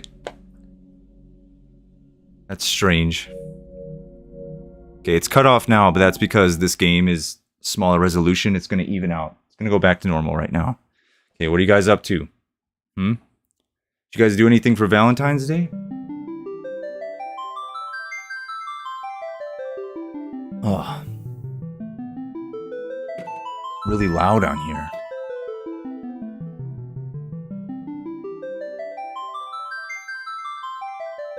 Okay, nothing crazy. Right, so anyway, I was at, oh wait, don't use this controller.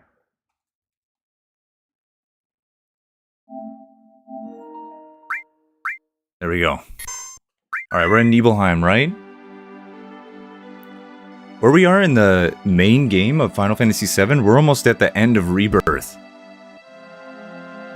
Because yeah, Rebirth is Nibelheim, and then do a little gold saucer stuff, and then you go to the Temple of the Ancients, so yeah, we're almost done with the Rebirth part of the original story. I think all my materia is set up, right? Not Yuffie?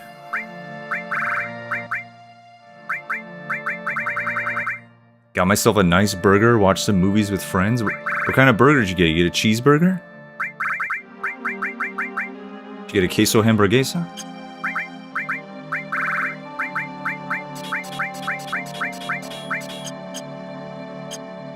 Man, does she have a new weapon? I didn't buy the new weapon in Cosmo Canyon?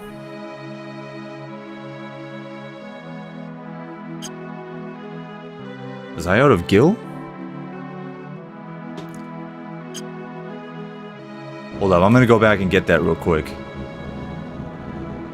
Gonna put on the ×3 speed. Turn off the encounters.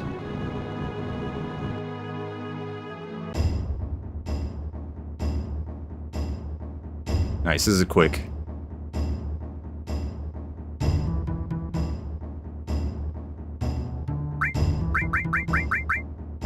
The pinwheel.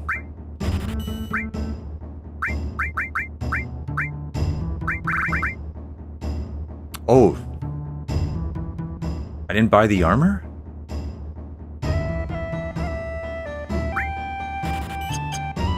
Okay, this is good.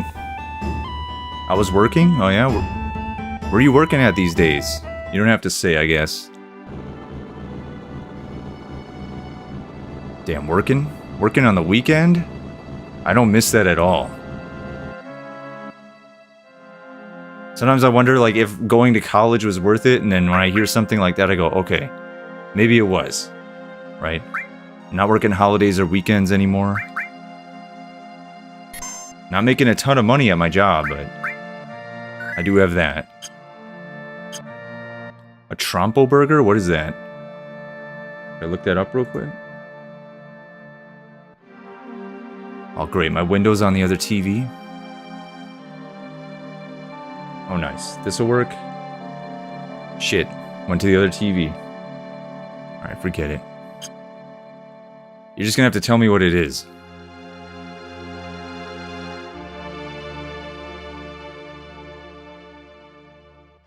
This is all burnt down.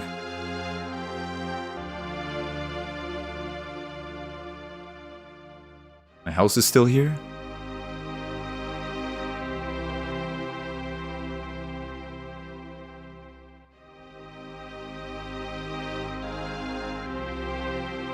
Yes, retail? Yeah, that's brutal.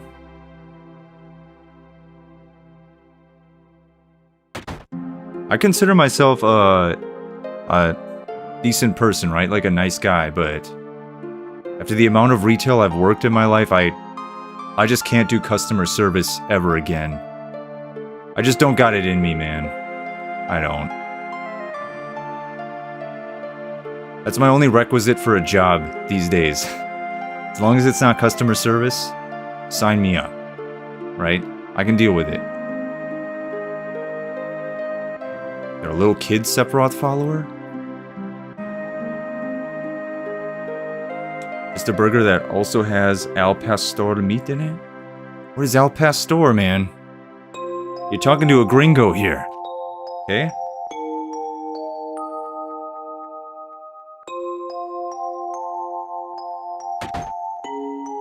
Dude, speaking of being a gringo, man, I was watching the Bad Bunny Super Bowl show. Did you guys watch that?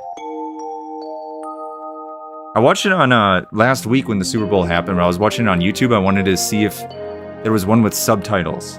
Because, you know, he's all speaking Spanish. I don't know what he's saying, right?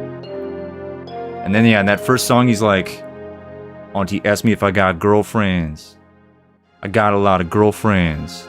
Ain't gonna be no wedding. And then he's like, yeah, I got a new girlfriend tomorrow. Got a new girlfriend tomorrow. Like, he's just like saying all this stuff, right? In his rapping. I was like, damn, dude, you get a new girlfriend every day of the week?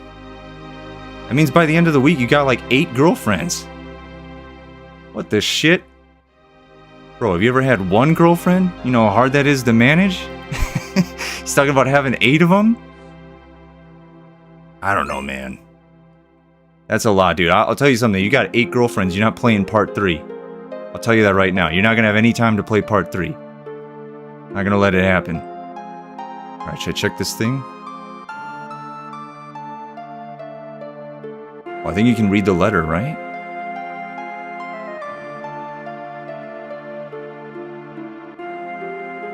Okay, no clones have left this town this quarter. As previously reported, the clones seem to be sensing something. But all they say is reunion or Sephiroth. A total of 8 people have visited the town this quarter. Fortunately, none knew about the incident 5 years ago. Therefore, no one knows the town was restored exactly as it was 5 years ago. Our staff, disguised as townspeople, have improved their acting skills. We do not report any problems at this time. That is all. Did they talk about this in Rebirth? That the whole town was rebuilt and they put actors in from Shinra? Sounds good. It was cute to see Canadians reacting when they said the country name. Yeah, he was trying to say, like, the Americas, right? It wasn't just trying to... When people think America, they only think the United States. But he was trying to say every country in North and South America because they're Americas.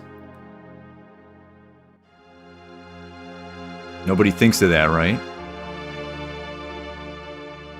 I think I already talked to this guy, right? No, I got an item. Okay.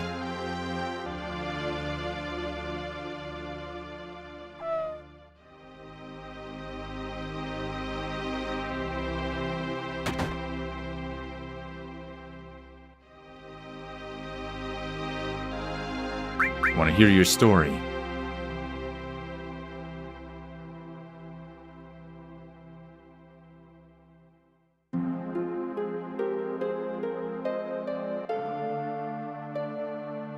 He's like, what are you doing in my house? Can you imagine this, dude? Like, the house you grew up in burned down, and then somehow some company or something rebuilt it, and there's somebody else living in your house.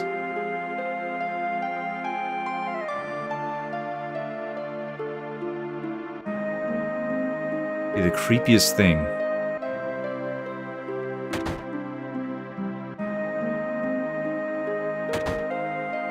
There's a guy back here.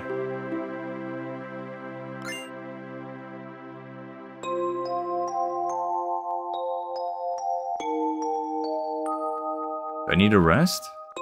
I'm alright.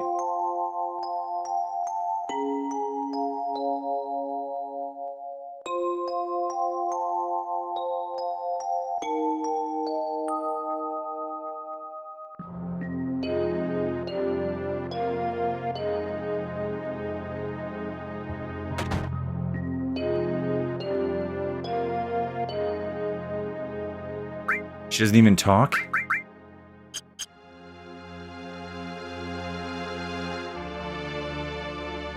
He has something? Oh, I forgot. We have to get Vincent. That might be, it might be kind of hard.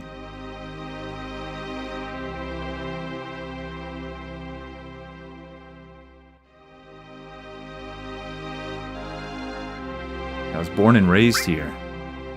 You don't know me?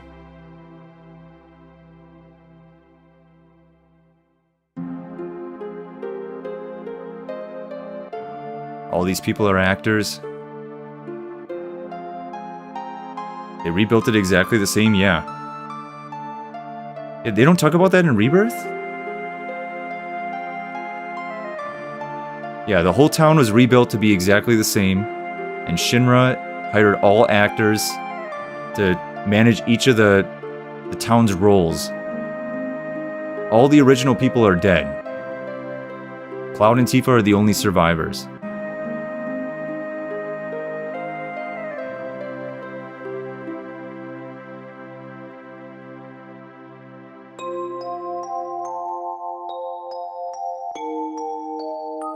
Sephiroth is near.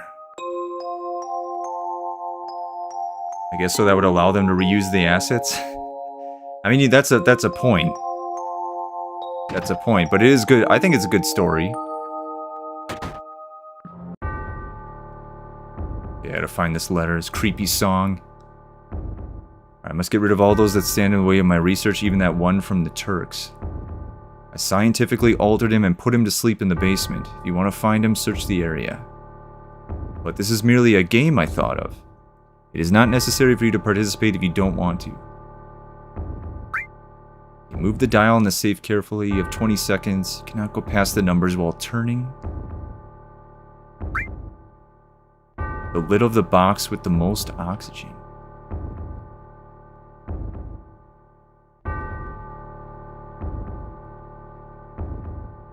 I mean, to try and find these clues and get into these fights, I could just look up the safe number.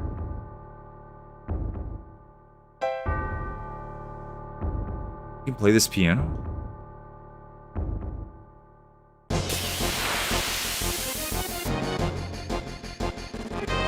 Yeah, it's the swinging guy. We don't want to fight these guys, dude.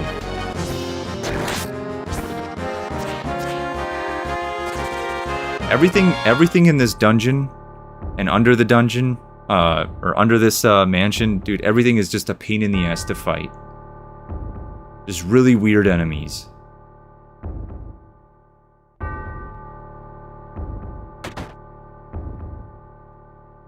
Okay, what's this?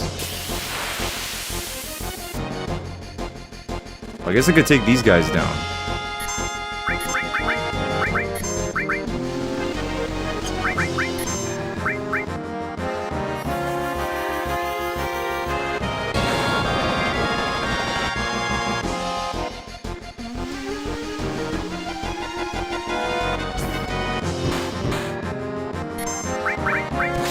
Nice, I have a level 2.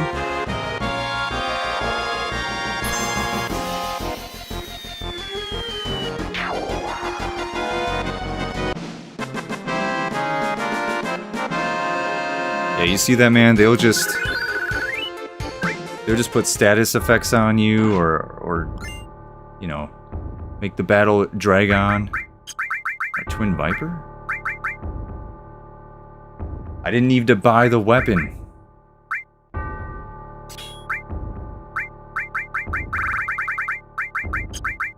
Let's do this, restore an all.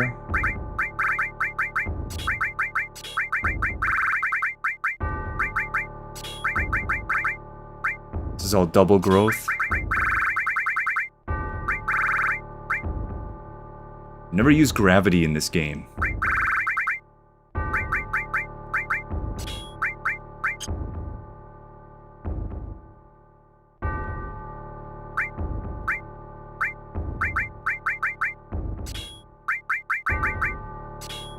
Whoops.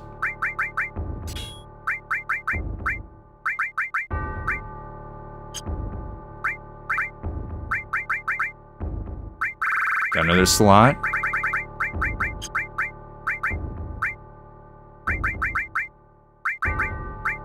Throw that in there.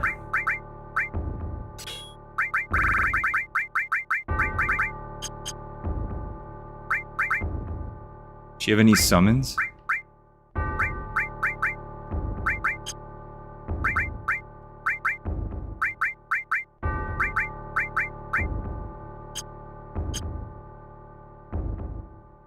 Yeah, I'm turning off the encounters.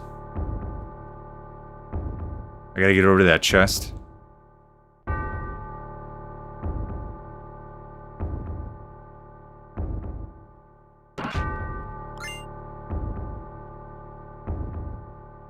Where there's the most oxygen.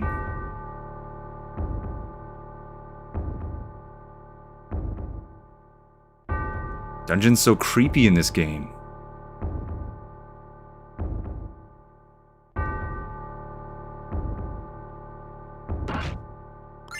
Just a room of plants.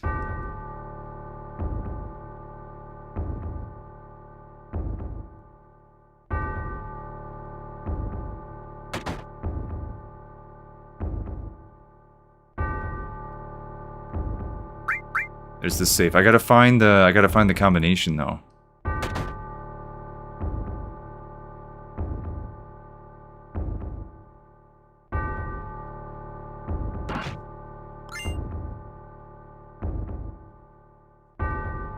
My nose is itchy. Okay. There's a...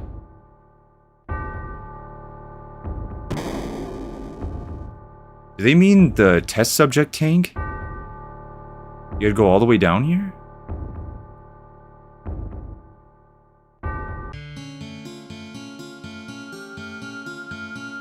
This is Vincent's song. I love this.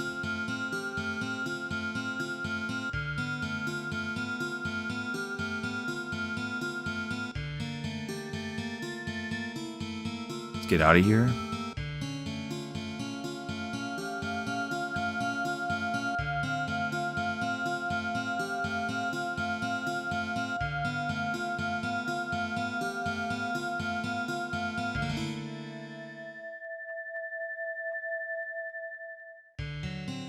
I don't know where to find this.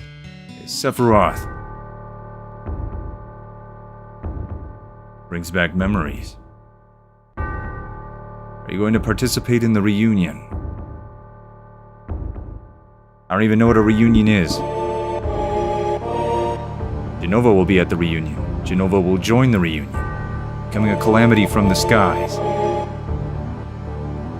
Jenova, a calamity from the skies? You mean she wasn't an ancient? I see, I don't think you have the right to participate. I'll go north past Mount Nibel. If you wish to know, then follow. Reunion, calamity from the skies.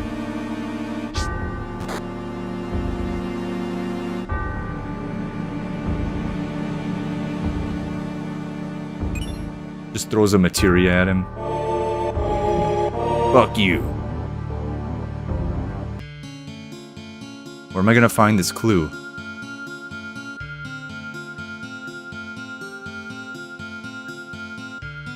Yeah, here's all the stuff about him and Zack.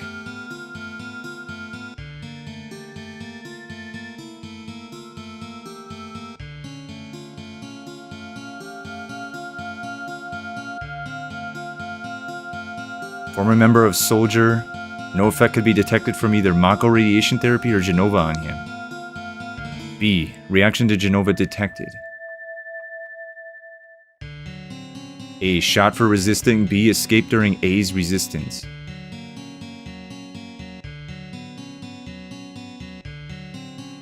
Not gonna let me get back there?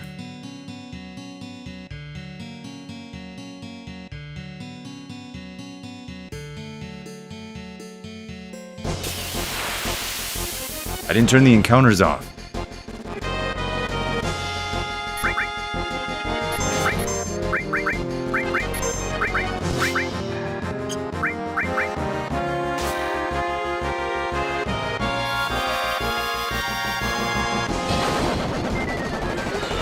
I feel like I'm going to be doing that the whole game.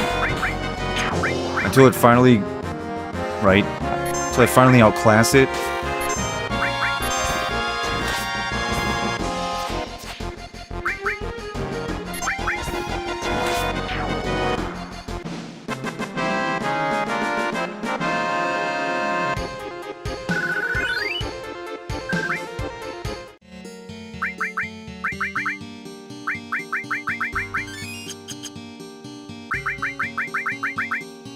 I'm feeling kind of stupid. What do they mean by that oxygen comment?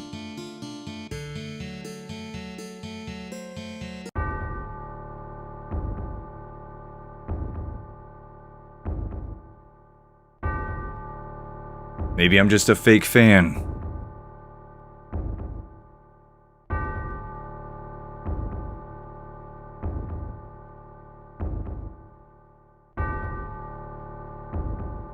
What does this say again?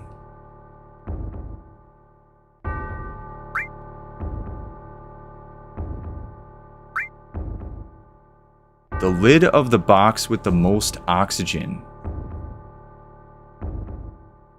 The lid?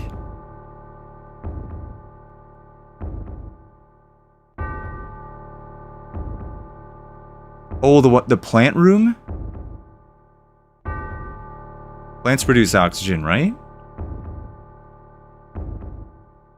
Right 36. Somebody write that down. R36. I keep all this shit on my desk and I don't have a pen. Just type it into the chat, please. Right 36. R36. Okay, second clue.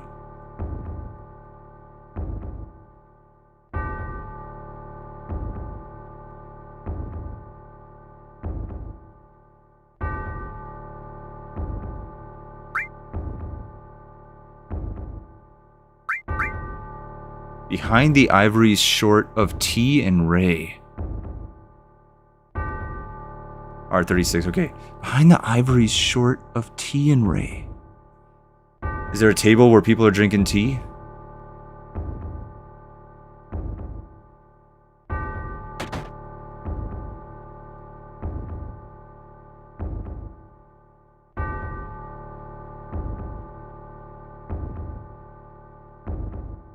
I can't tell you though if I ever actually legitimately did this.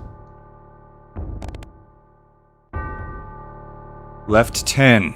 L10. You guys got that one? L10.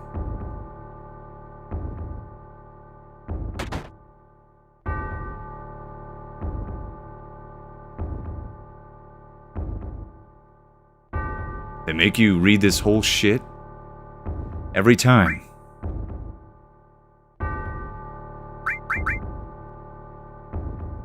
The creak in the floor near the chair on the second floor. Then to the left 5 steps up. Dude, are you serious? I guess I could have been taking screenshots, right? The creak in the floor near the chair on the second floor. Then to the left 5 steps, up 9 steps, left 2 steps, up 6 steps.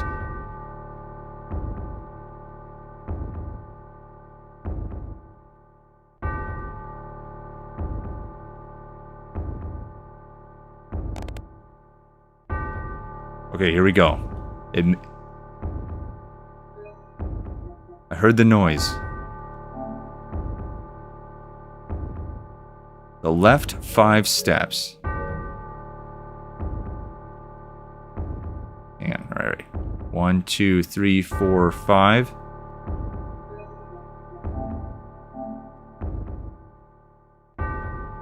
Up 9. 1, 2, 3, 4, 5, 6, 7, 8, 9. I feel like I'm already screwing it up. Left 2 steps, up 6. 1, 2. 1, 2, 3, 4, 5, 6, 7, 8. Just in the zone somewhere?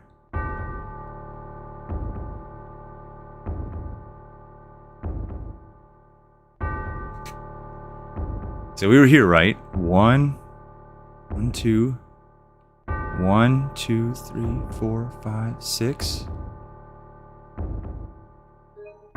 Damn it!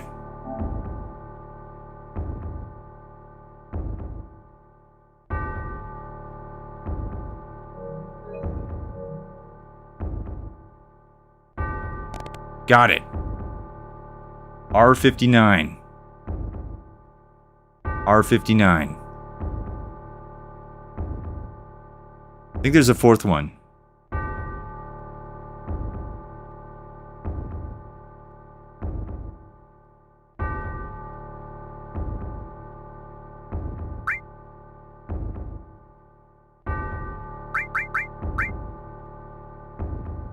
Right 97.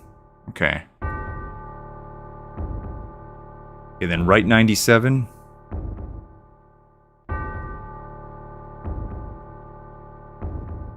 Give this a shot. Okay, R36, left 10, right 59, R97. Correct?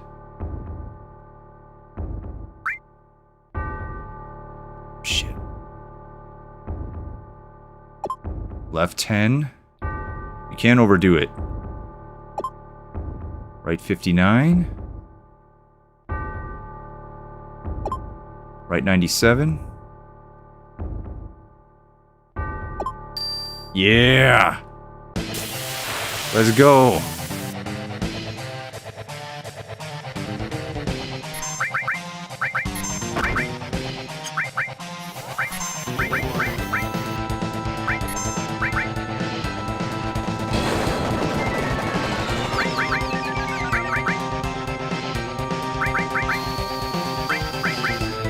Let's see if I can poison him.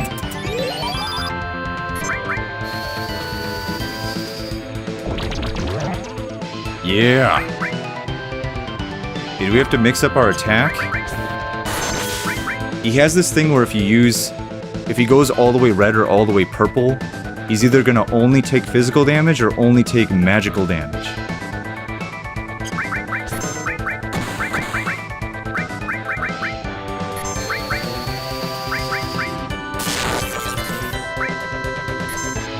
Magic is doing good damage. Alright, let's cure.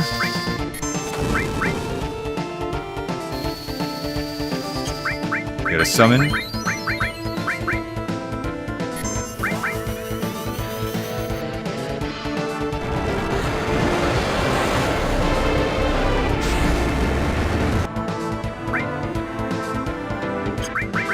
How about a death blow? Damn. 400 damage?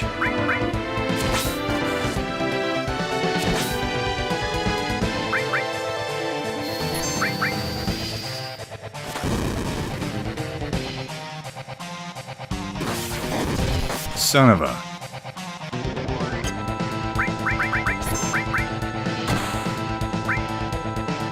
Your Tifa's killing. Alright, is that purple or is that... It's purple. Is it physical or is it magical?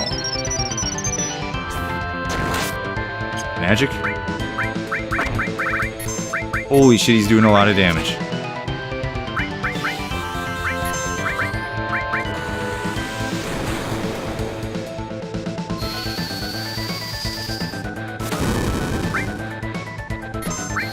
I'm still gonna hit him with it. Blade Beam might have been magic. I'm not a true fan, I don't know. Slime Hazard. That's a weird name. Weird name for a YouTube channel. Alright.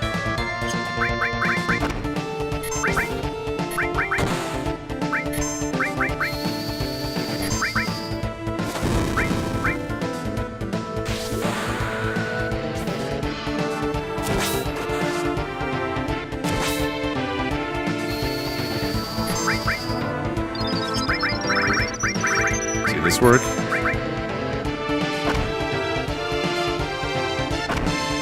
Good God.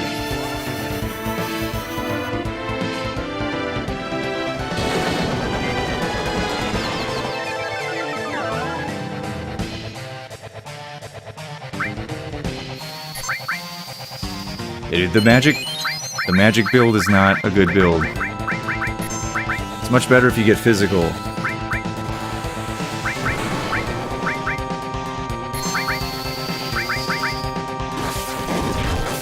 Yes! Yes!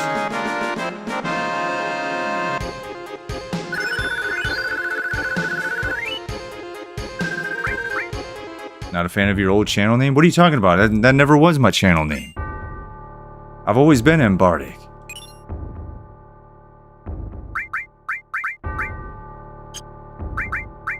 Alright, we gotta go downstairs and get Vincent.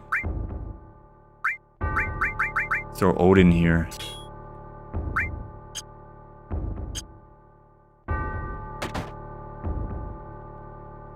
Wait, did I grab the key? I did, right? Okay. I've done that before where I didn't grab the key. I'm like, how come I can't get the door open?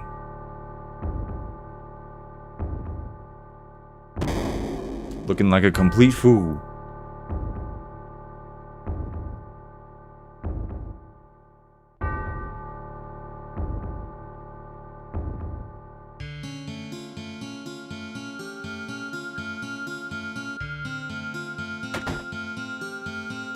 Okay, here's Vince.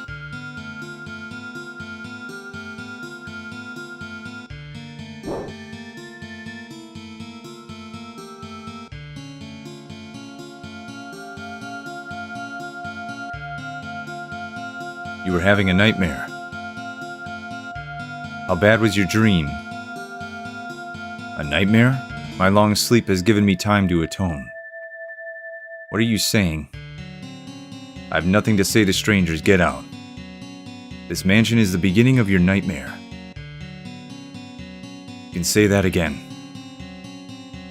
You know something? Like you said, this mansion is the beginning of a nightmare. No, it's not a dream. It's for real. Sephiroth has lost his mind. He found the secrets hidden in this mansion. Sephiroth. You know Sephiroth?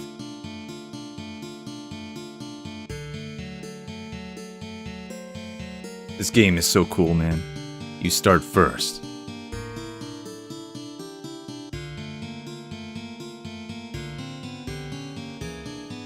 That's how it was.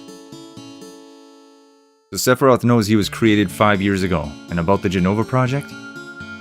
He was missing, but has just recently reappeared. He has taken many lives and is seeking the promised land. Now it's your turn. Sorry, cannot speak. I'm disappointed. Hearing your stories is yet another sin for me. More nightmares shall come to me now than I previously had. Now, please leave.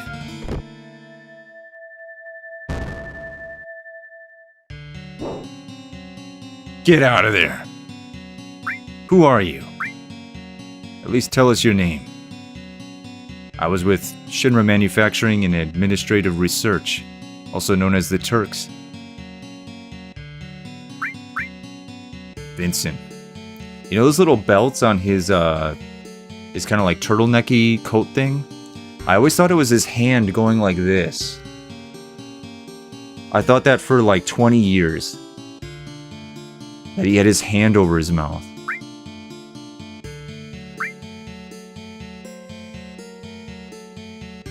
The Turks? Formerly of the Turks. I have no affiliation with Shinra now. And you? Cloud, formerly of Soldier. You were also with Shinra. Then you know Lucrezia. Who? Lucrezia. The woman who gave birth to Sephiroth. Gave birth? Wasn't Jenova Sephiroth's mother? That isn't completely wrong, but just a theory. He was born from a beautiful lady. That lady was Lucrezia. She was an assistant to Professor Gast of the Jenova Project. Beautiful Lucrezia. Vincent's so dramatic. A human experiment? There was no way to cancel the experiment. I couldn't stop her. That was my sin. I let the one I loved, the one I respected most, face the worst. So the punishment was sleep? That's weird.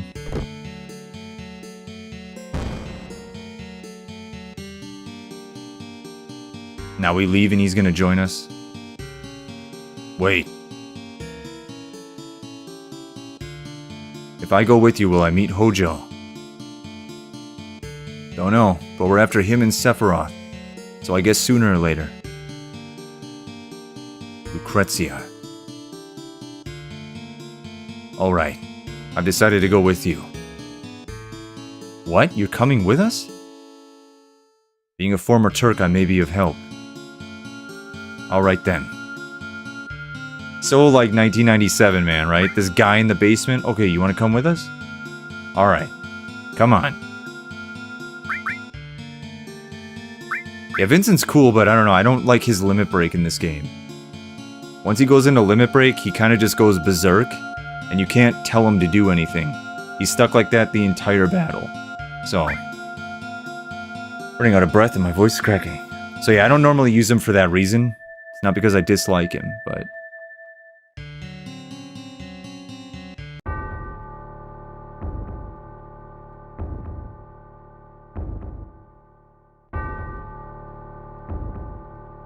That's like, you know, in Rebirth, he's still loyal to the company in Rebirth. He's like, hey, where's your ID? Like, let me run your ID. And I thought that was whack, right? Like, why would he be loyal to the company after all the terrible shit that it did to him? I don't know about these Rebirth directors, man. I don't know what these remake directors are thinking.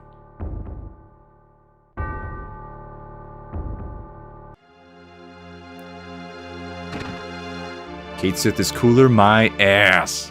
My ass. He'll never be cooler.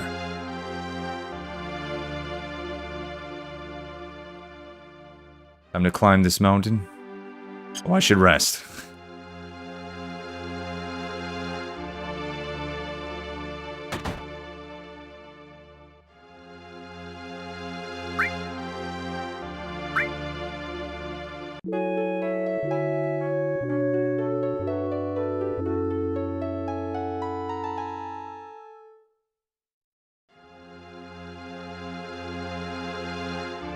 Yeah, compared to the remake, the vibe of this game is untouchable, man.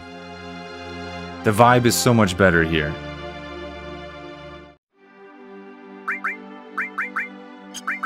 Now, if I'm looking at this, where everybody's at with their limit, basically, like, everybody's got to get kills now.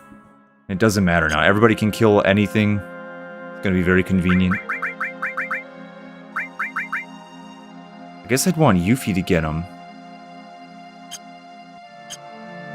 The point of me bringing her was so that I could learn the limit for Wutai, so that when she does the Wutai tournament, she's much stronger, right?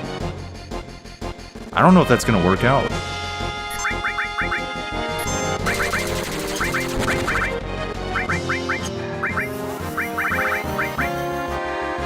Damn, Odin is 80?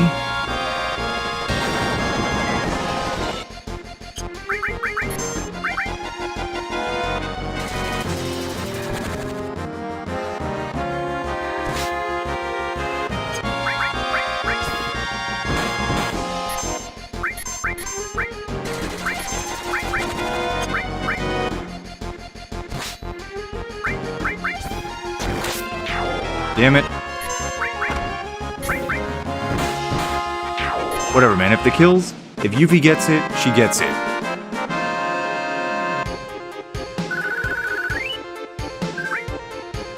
I'm not doing this song and dance anymore.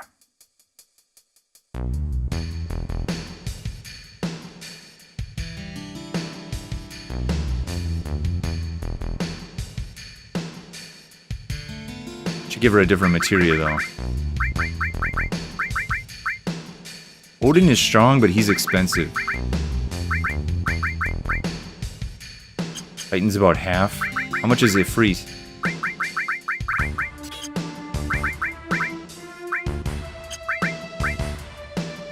$34?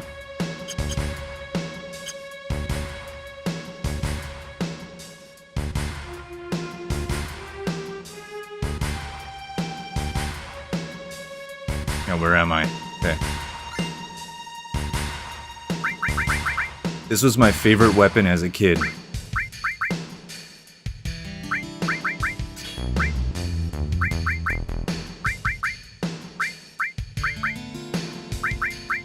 Okay, this is double growth. So we want... Yeah, I guess we'll leave it at that.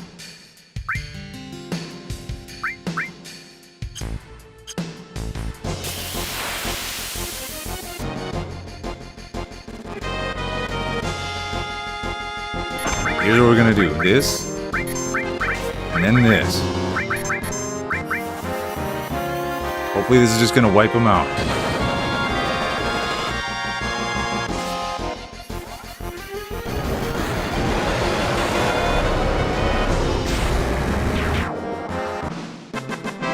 Perfect.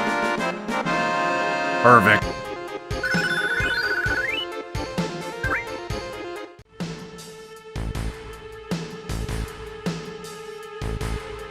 Yeah, summons were broken in the original, right? You could only use them a certain amount of times, but every battle you can just throw them out.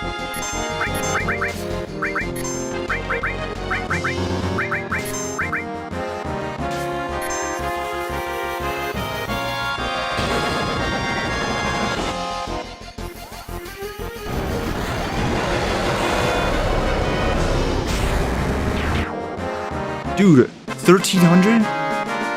Those guys were weak. Weak to fire. It's super effective. Plant-based enemy.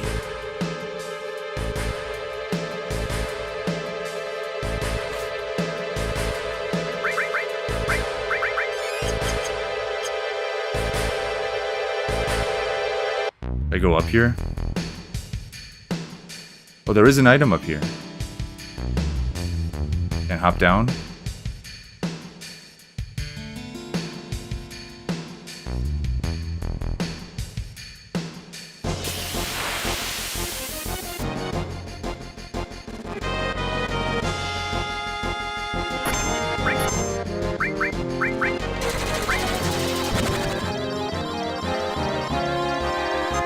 Damn, he's good. Damn, he's good. We're going to Vegas, guys. I'm lucky.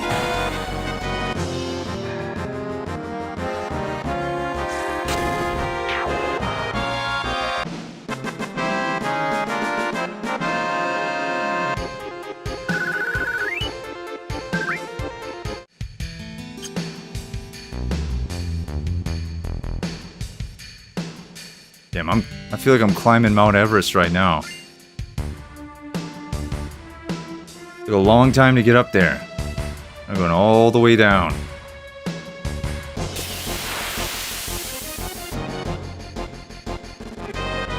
What are you sad about going to Vegas? What, you don't want to go to Vegas? Too bad.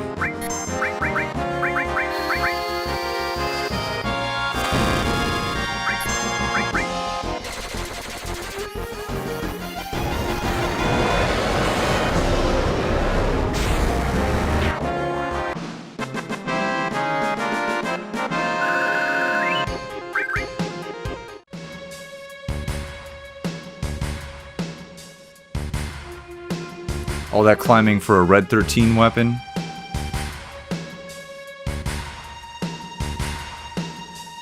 There we go.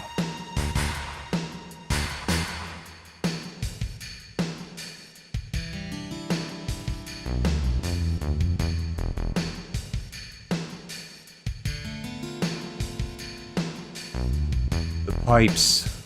Oh, hang on. There's something you gotta do before you get in the pipes. You gotta knock the ladders down. If you don't knock the ladders down, you can't climb back up.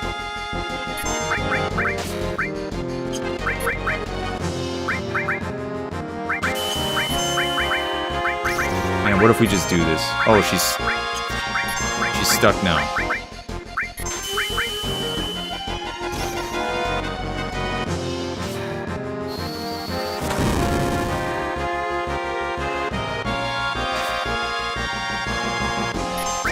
God damn.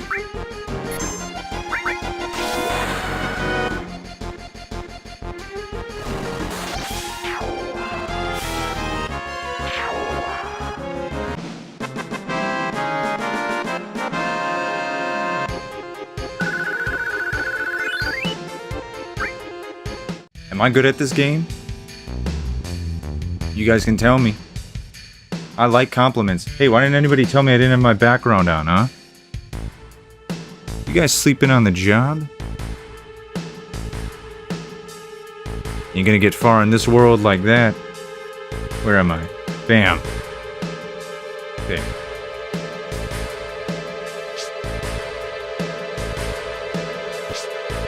There's my ladder.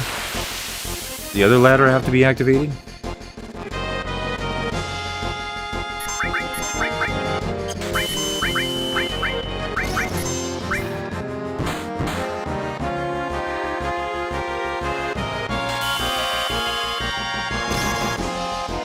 See, now this is something in original FF7, man. It's in the remake too, but enemies that paralyze you or turn you into a frog. It happens a lot.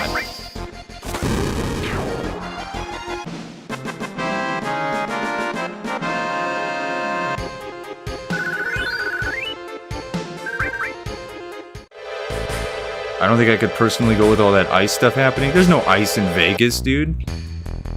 People are too busy partying.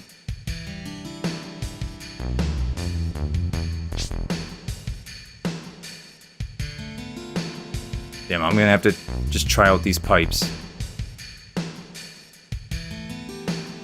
Let's pick the right one. So 1. Why don't we try 3?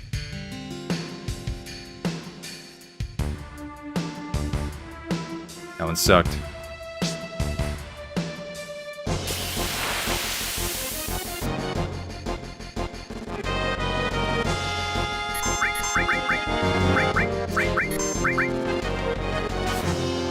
There we go. This should kill him.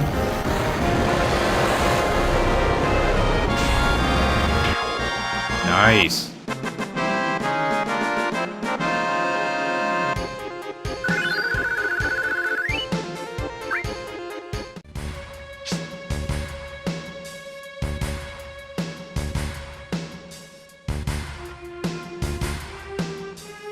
Alright, tube number 2. Not bad. Got a weapon for Tifa. Power up near death. Oh, this is a speed strat weapon. Speedrun thing. Alright, don't fight the Materia Keeper. Got a pipe to check out.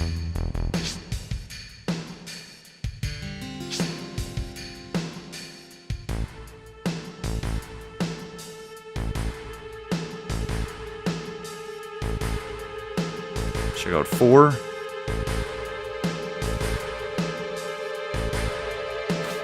Perfect.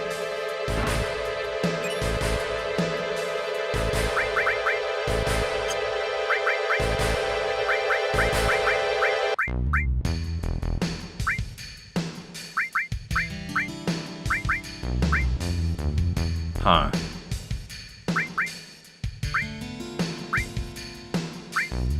I feel like I shouldn't throw away an all materia. We can put this away for a little bit.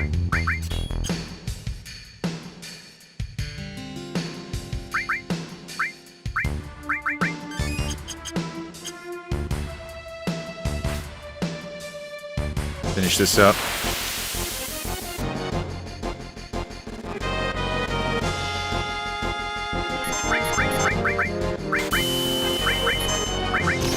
Yeah, she's stuck.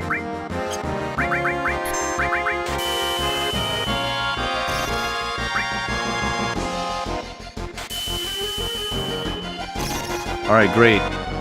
Great. Oh god, now he's trying to hump me?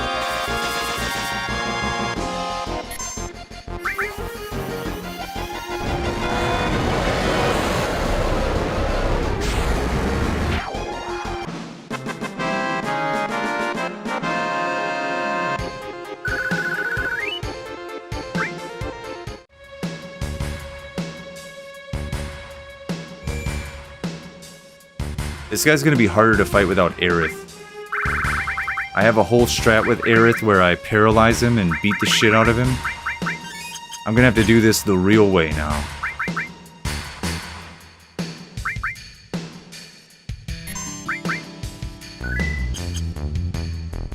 Alright.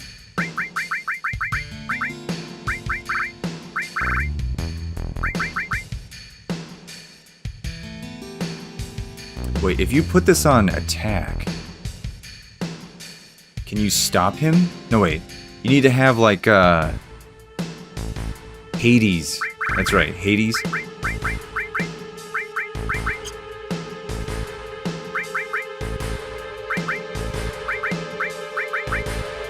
Yeah, I'll try and poison him. I don't know what his weakness is.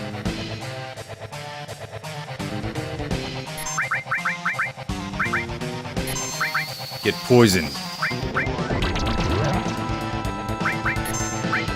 He's resistant.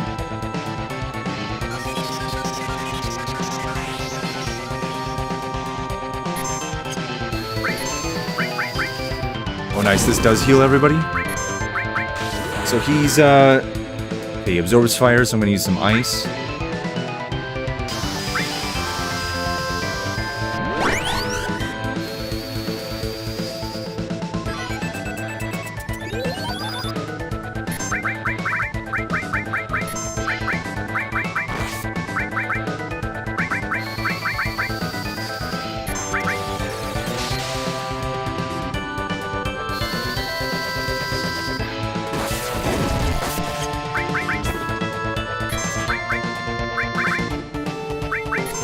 I'm gonna keep trying to poison him.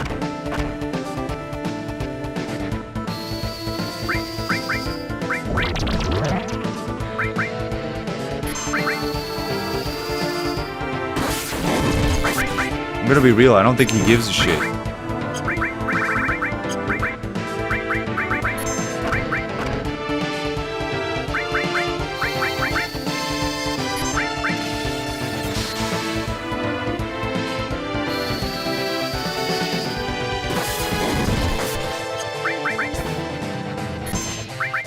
Gotta hit that guy. Gotta hit him. Oh, let's try and paralyze him.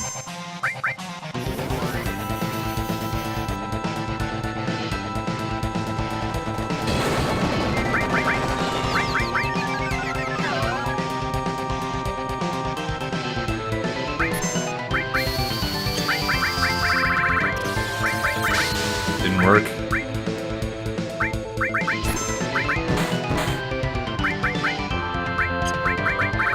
Try again.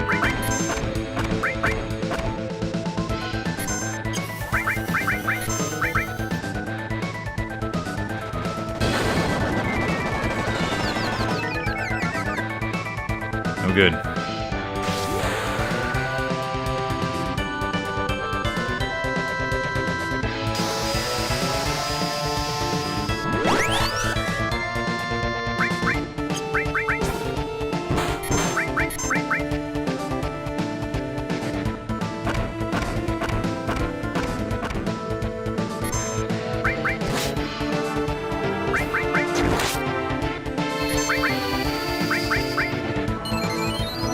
Yeah, I feel like we can just hit him.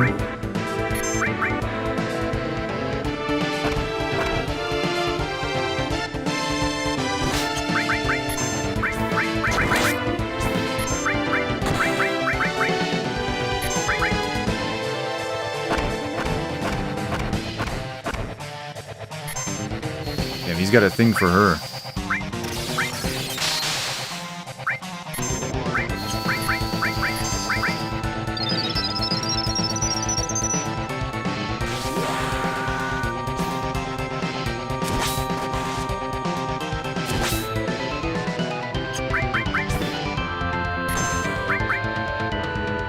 I really feel like I'm doing no damage to it.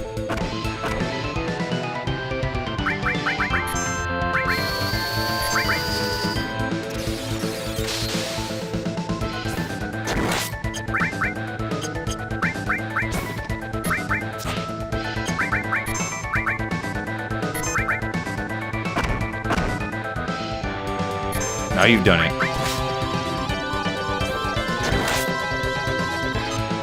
Let's go. Let's go. This is gonna be huge.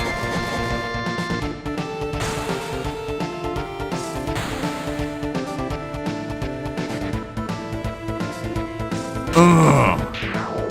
Get out.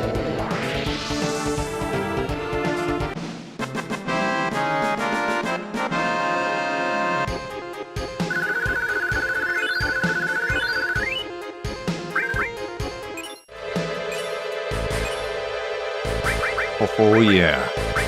One of the coolest materials.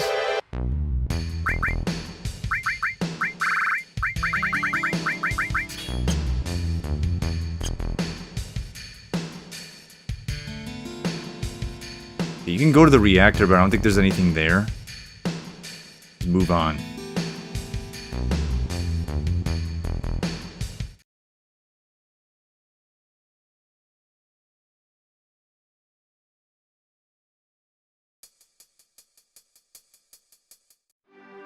Much better.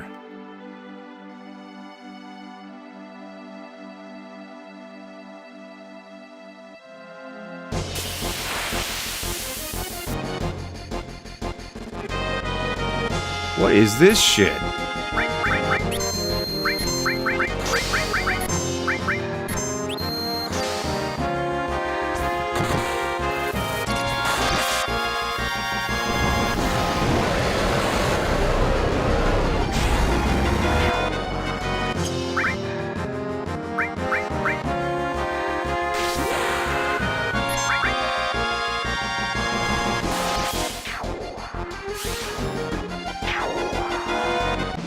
Got him. I just realized I missed a really good enemy skill. I'm gonna have to get that when I have the tiny Bronco. Alright, where's Rocket Town? Here it is. Alright, so compared to Rebirth, this is when you're actually supposed to meet Sid. You're not just supposed to get a ride from him. I don't know, do I need this tent? I think I can wait. I think we're alright. And Rocket Town.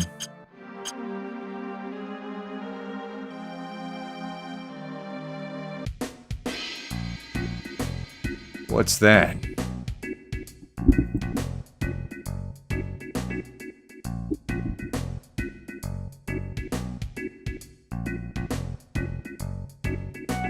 A rusty old rocket. Wonder why they made something so huge. Yeah, why did they take Rocket Town out of why did they take it out of Rebirth? Better ask the captain about this town. He's the one in charge of it. Captain? Captain was a pilot when Shinra was still interested in their space program. He was going to be the world's first astronaut, but there was an accident. Ever since then, he's been wasting his life away here, dreaming about going into outer space. Did you see a man in a black cape? A man in a black cape? Nope, never seen him.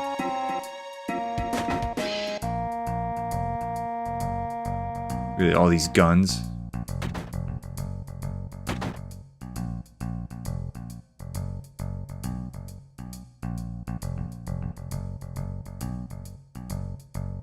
Let me handle your weapons.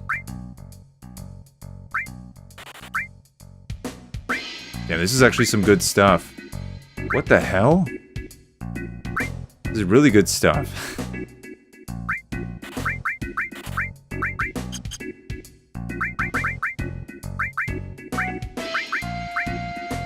Gem ring, earring.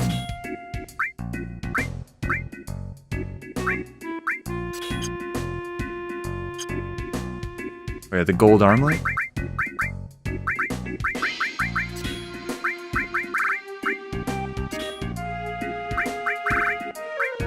I'm not gonna put it on Yuffie. I'm probably done using her, to be honest. Oh wait, we're gonna be going to Wutai. We'll see.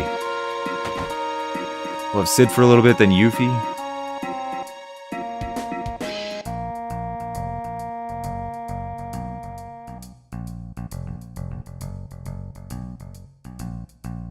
Oh. Is all this content surprising to you guys? Seeing as how you haven't seen the original, you know, full playthrough and you've only played Rebirth? Is this all surprising?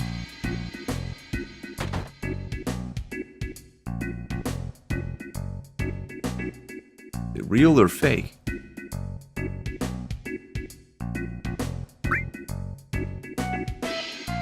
It's really the town's representative, you should really talk with him.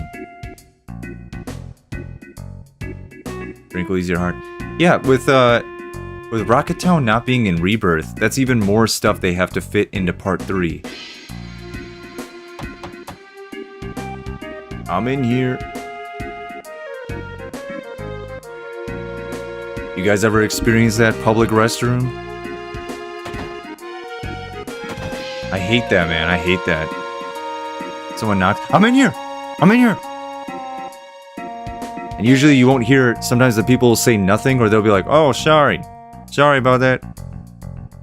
And then your adrenaline's going, you're like, someone almost walked in on me. Jesus Christ.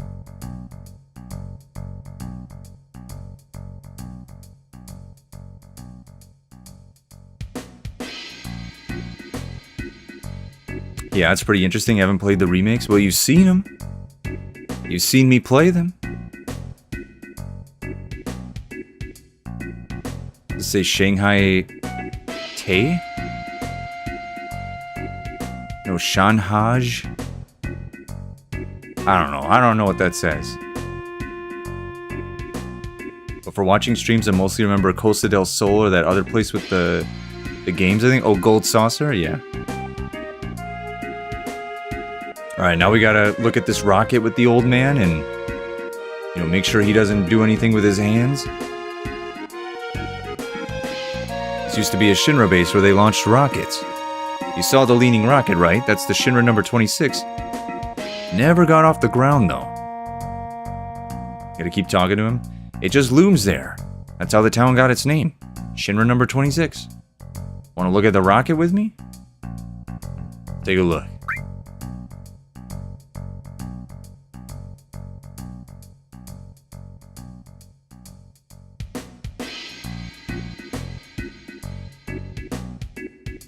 I get so impressed every time I look at it.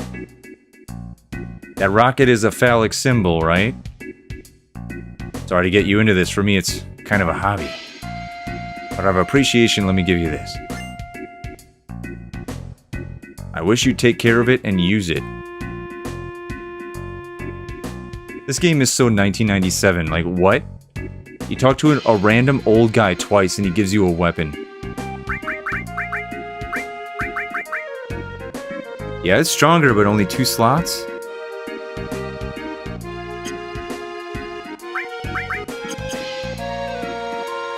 Actually, I should stay at the inn. That is Shanghai. 100 gil.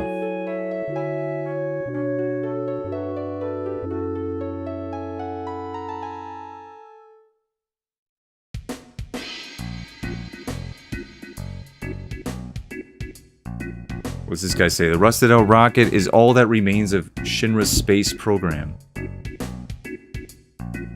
It's over here.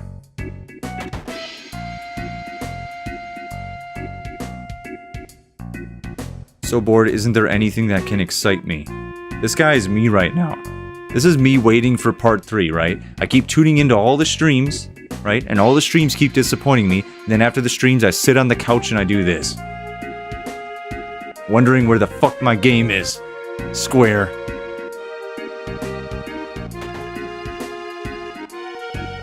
Is anything exciting going to happen here? Yeah, Square. Isn't anything exciting gonna happen? You gonna announce any games? It's gonna have us all wait.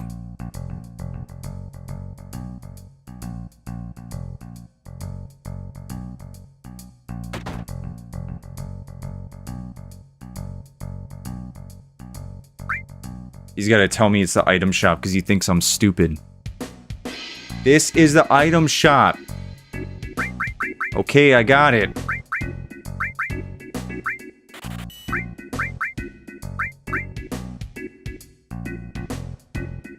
He's got great materia and he's hiding it. Oh, I'm broke.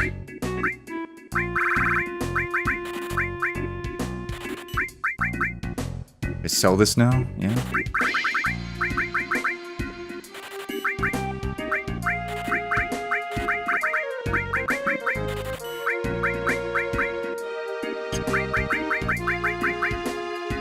I think that's good, right?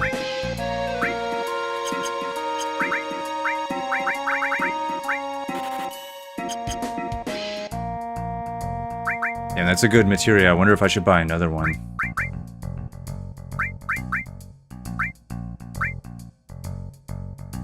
Ah.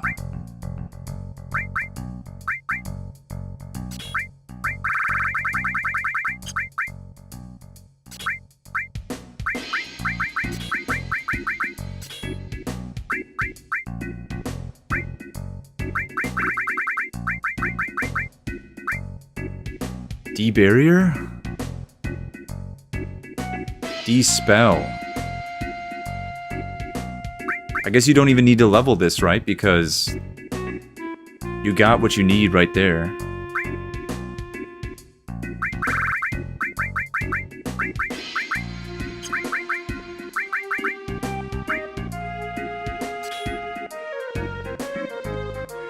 By the way, I watched a couple episodes of that Witch Hunter Robin anime. It was pretty interesting. Kind of like those police shows, like CSI and stuff, but with witches. What in the hell? That sounds different. I don't know, I don't think I'm old enough to get in. You know, I'm old. I'm old, right? But I don't think I'm CSI Law and Order old. You know, I'm not there yet. Not there yet, man. Soon. Probably soon, if we're being real. But I'm not there yet. Not gonna hop onto that train.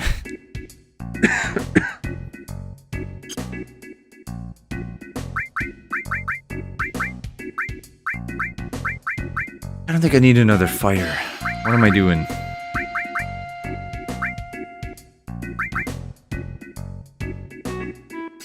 Fuck it.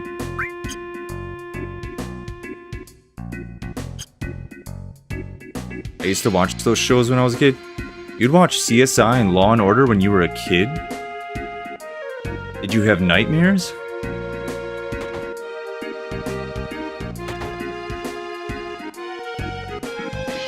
All Gramps does is gaze at the rocket? But dude, on the previous point, I think I am headed towards the Law and Order CSI thing, right? Because sometimes, like, you know, my parents will leave these shows on, you know, like, what is it? Chicago PD, right? Or you know, whatever that fireman one is, like 911 or something like that. And you know, when the show gets thrilling or whatever, or the people are talking, I'm like, damn, I can relate to this, right? I've noticed that now that I've gotten older, there's things in shows and stuff that I understand. It's not just bullshit dialogue. Like, oh, yeah, I am feeling that. I do understand that now. That is the strangest thing. It just happened recently. I don't know if it was today or yesterday. I was watching something and I'm like, oh. It's kind of surprising. Let's see, do I know any good jokes? I don't know, do you? What?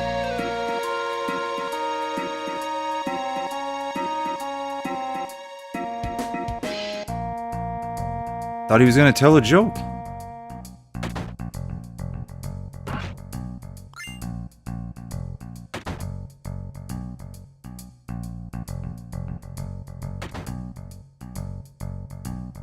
Yeah, nah, LOL.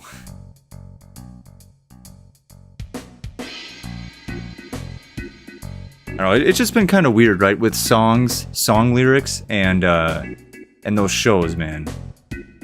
I'm starting to really relate to it. Never thought I would, but yeah. Alright, here's Sid's house. He's just got an AK sitting on the box.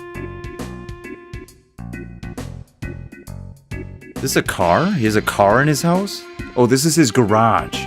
Okay. Hey, he's got a bunch of guns.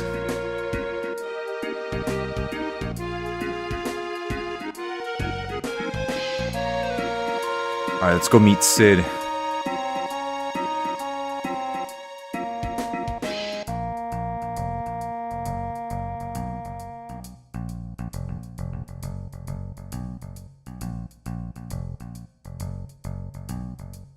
You know what's really surprising about this game? This PS4, PS5 version, or Switch, whatever, you know, modern console? The original looked way worse than this. Way worse. Like, have you guys seen it? Oh shit, my window. I just gotta pull that out real quick.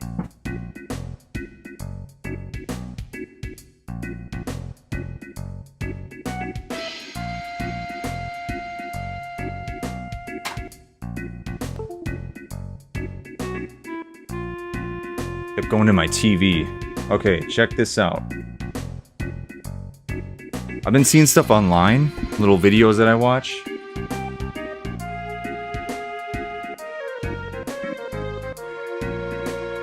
Trying to find an image that really captures it.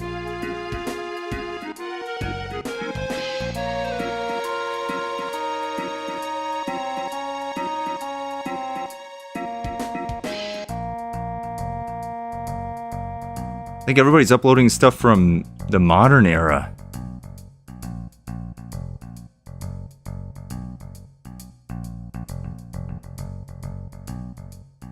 It's actually insane. Like, the characters don't even look like this on the original PlayStation. They look like they're barely together.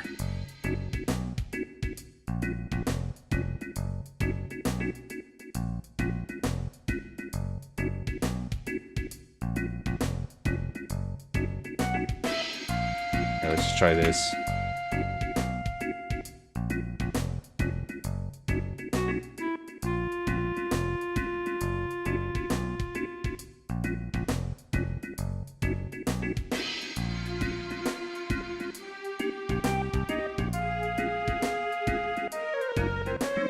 Okay, here. Yeah, look at this. Look at this. Can you see this? So we're playing the PS5, PS4 version. This is what you're seeing. This is what it originally was. And then it was really grainy.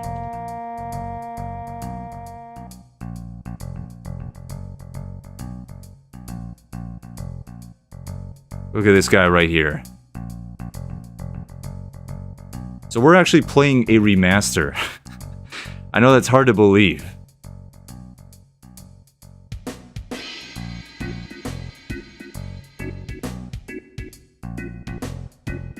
I don't know, I just thought I'd look at that up. Look that up because yeah, what I've seen online, I'm like, damn, it used to look that bad?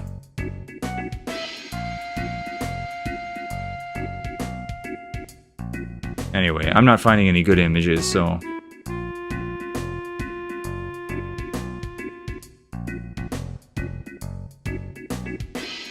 it reminds me of those comparisons of Tidus from PS2 to the newer versions. They changed his face. Yeah.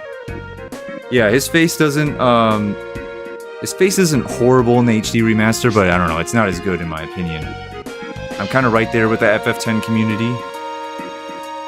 That's why, at some point I'm doing a PS2 version of FF10. I'm going to stream that. You know, you get the original PS2 look. You get the fast menus and battles. Oh, it's blocked off. I gotta go to the Tiny Bronco?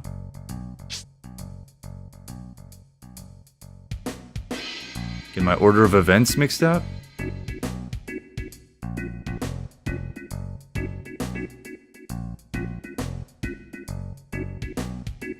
Oh, he does have a garage. Damn, I can't wait to see this.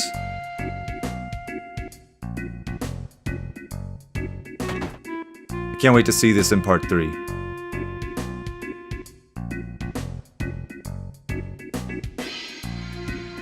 Shinra logo on it. Tiny Bronco. This is cool. Wonder if we can borrow it. May I help you? No, we're just looking at it. If you would like to use it, please ask the captain. Captain should be in the rocket. I'm Shara. What are your names? I'm Cloud. Tifa, nice to meet you. I'm Yuffie. So you're not with the Shinra? I thought you were bringing approval for the space program. President Rufus is scheduled to come here. The captain's been so restless all morning. Rufus!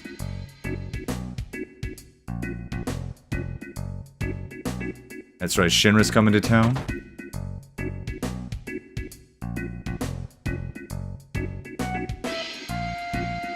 Nothing, I just heard some alien sound, I don't... yeah.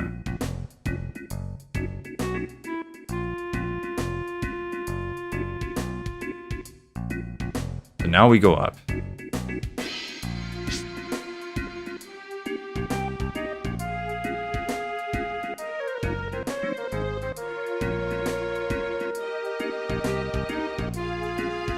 Here he is. What are you guys doing here? We heard the captain was here? Captain, I'm the captain. Look at that, and he has his cigarettes. They took his cigarettes out of Rebirth.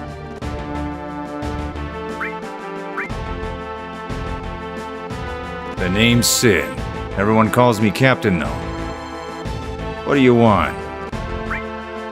Wow, not bad for a kid. Alright then, I'll explain it to you. You know Shinra developed a lot of technological gadgets during the meaningless war, right? Now it's a Mako company, but in the old days it was a weapons manufacturer. Well, they came up with a rocket engine. There was so much excitement about the thought of going into outer space. Our dreams got bigger and bigger. They put a major budget into it and made prototype after prototype. Finally, they completed Shinra number 26. They chose the best pilot in Shinra. No, in the world. Me. I mean, come on. And finally, we get to the day of the launch. Everything was going well. Because of that dumbass Shara, the launch got messed up. That's why they became so anal. And so Shinra nixed their outer space exploration plans. After they told me how the future was space exploration, and got my damn hopes up. Damn them! Then it was all over once they found out Mako Energy was profitable. They didn't even so much as look at space exploration. Money, moolah, dinero. My dream was just a financial number for them. Look at this rusted rocket. I was supposed to be the first man in space with this. Every day it tilts a little bit more. At this rate, I don't know which will be first, this thing falling over or me getting out of here. My last hope is to talk to the president.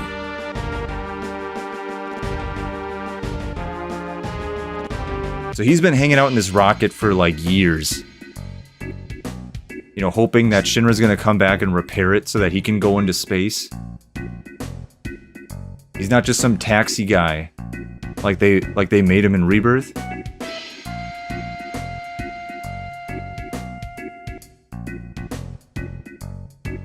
Blorp.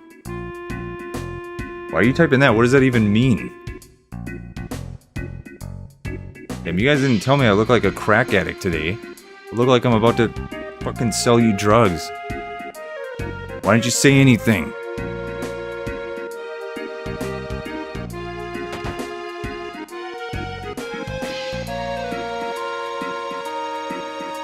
Excuse me, Cloud?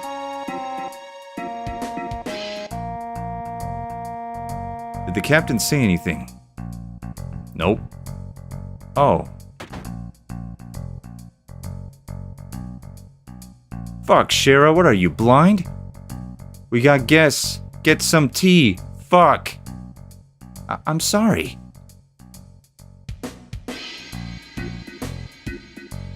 Really, don't mind us. Shut up. Sit down in those chairs and drink your goddamn tea. Ah, damn, I'm pissed. Shara, I'll be in the backyard tuning up Tiny Bronco. And make sure to serve him some tea, alright? Alright?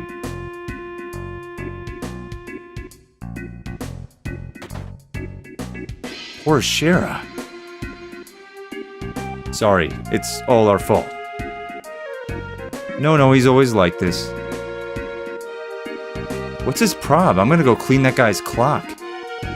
No, it's because of my stupid mistake. I was the one who destroyed his dream. What happened? Hey, get your ass in gear. You work like a snail. Even the moon get tired waiting around for your ass. I'm sorry. Don't take so much time checking that fucking oxygen tank. Sure, being careful is good, but no matter how many times you check that oxygen tank, it won't matter. That thing wouldn't break even if hell froze over. But, no buts. You're not stupid, so be more efficient. I'm sorry. Captain, our dreams are finally coming true. We're so proud to be part of the launch of the Shinra number 26. Captain, preparations are complete. All that's left is liftoff. Yeah, leave it all to me. I'll be back in a few.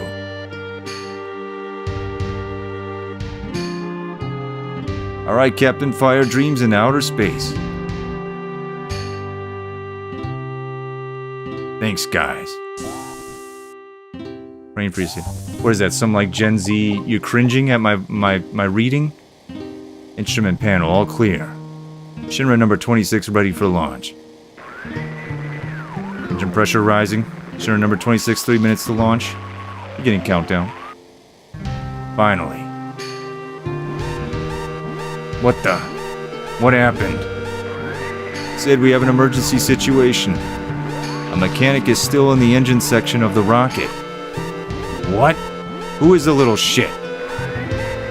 I don't know. Activating the intercom in the engine section. Hey, goddammit, who the fuck's still in there? It's Shara, Captain, don't mind me. Go ahead with the launch. Shara, what are you still doing in there? I was still concerned the results of the oxygen tank test weren't satisfactory. You stupid little shit. It's gonna get so hot in there ain't gonna be shit left when we blast off. You're gonna be burnt to a crisp. You're gonna die, you know that, don't you? I don't mind. If I can just fix this, the launch will be a success. I'm almost done. Almost done. You're gonna die, Sid. We must start the countdown, and we'll make it if we don't. Starting engine. Hey, wait a minute. Shara's still in there. What are you gonna do, Sid? We cancel now, it'll be another 6 months until the next launch. God damn it, Shara. You wanna make me a murderer? Captain. Shara? Tank number 7 check is complete. Once I complete tank number 8, it's all clear. Come on, Shara, hurry up. You're gonna die. 30 seconds until ignition, beginning countdown. Sid, forget about her. We won't make it in time. What? What am I supposed to do?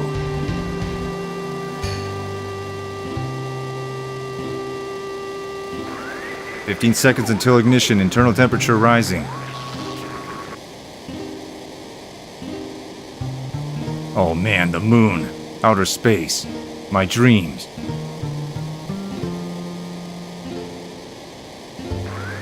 Ignite engine. Shit!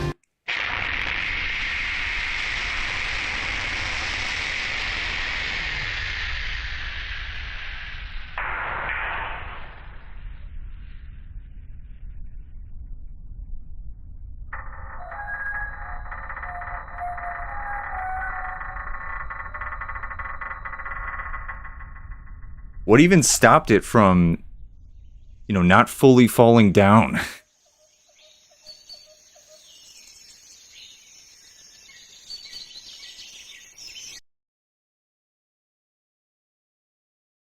He pushed the emergency engine shutdown switch, aborting the mission to save my life. After that, the space program was cut back and the launch was canceled. It's my fault his dream was destroyed. That's why it's alright. I don't care what the captain says. I'll live my life for him.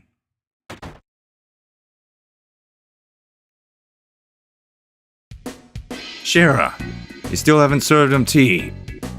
I'm sorry. Hurry up and sit down. Or ain't my hospitality good enough for you? They're late. Where's Rufus? Hey, long time no see. So Sid, how you been? Well, if it ain't Fat Man Palmer, how long were you figuring on keeping me waiting? So, when's the space program gonna start up again? Hey, I don't know. The president's outside. Why don't you ask him? Fuck. You good-for-nothing fat fuck. Don't say fat. Hey, tea. Can I have some too with lots of sugar and honey? And oh yeah, don't forget the lard. This guy.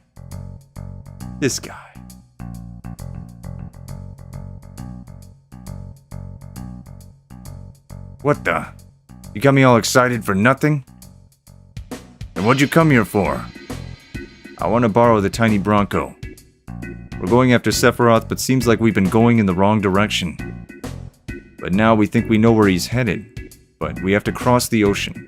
That's why we want your plane. Fuck, first the airship, then the rocket. And now the tiny Bronco. Shinra took outer space away from me, and now you want to take the sky away from me too? Oh my. You seem to forget it was because of Shinra Incorporated that you were able to fly in the first place. What? Excuse me? This way.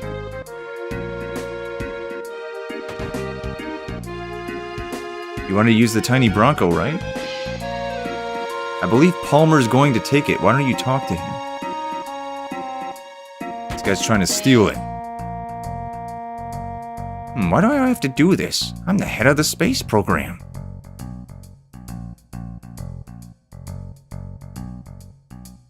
We'll be taking the tiny Bronco.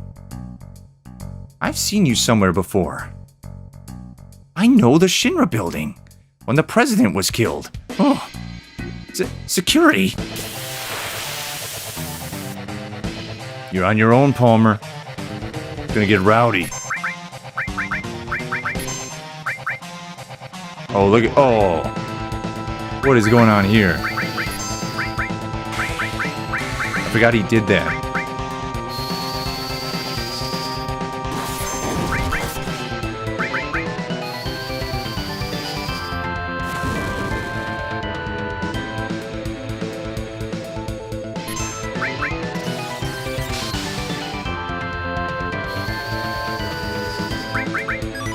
Should we hit him with ice?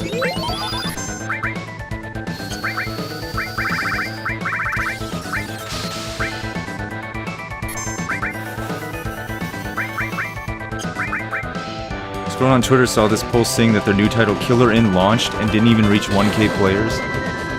Damn, that's brutal. That game actually kind of looked interesting. It looked like Among Us with some extra, some extra layers to it. Oh, he's stuck.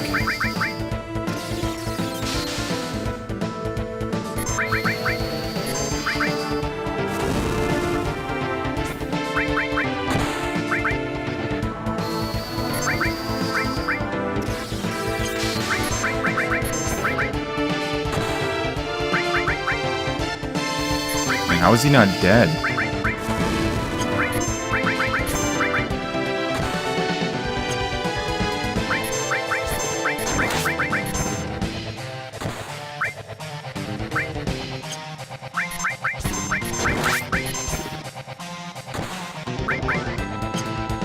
Alright, we got him.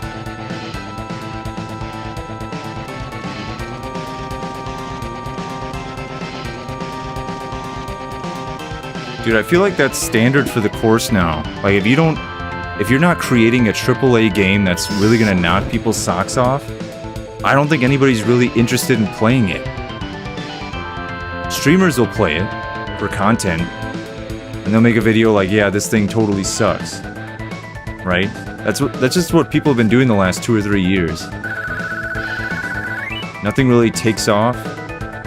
Nobody really likes anything. I mean, to be fair, it's probably not that great, but...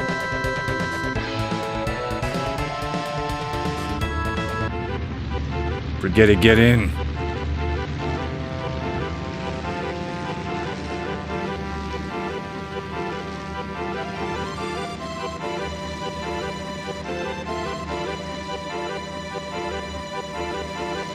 You can move while you're on the plane. You seeing this?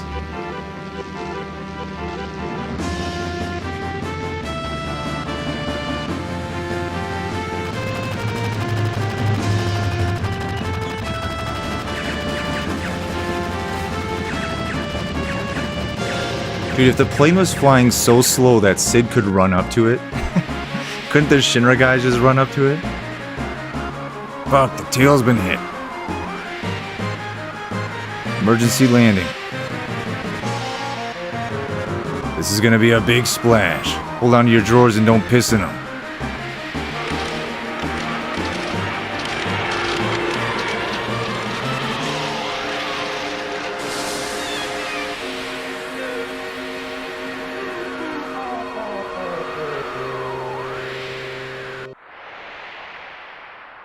She won't fly anymore.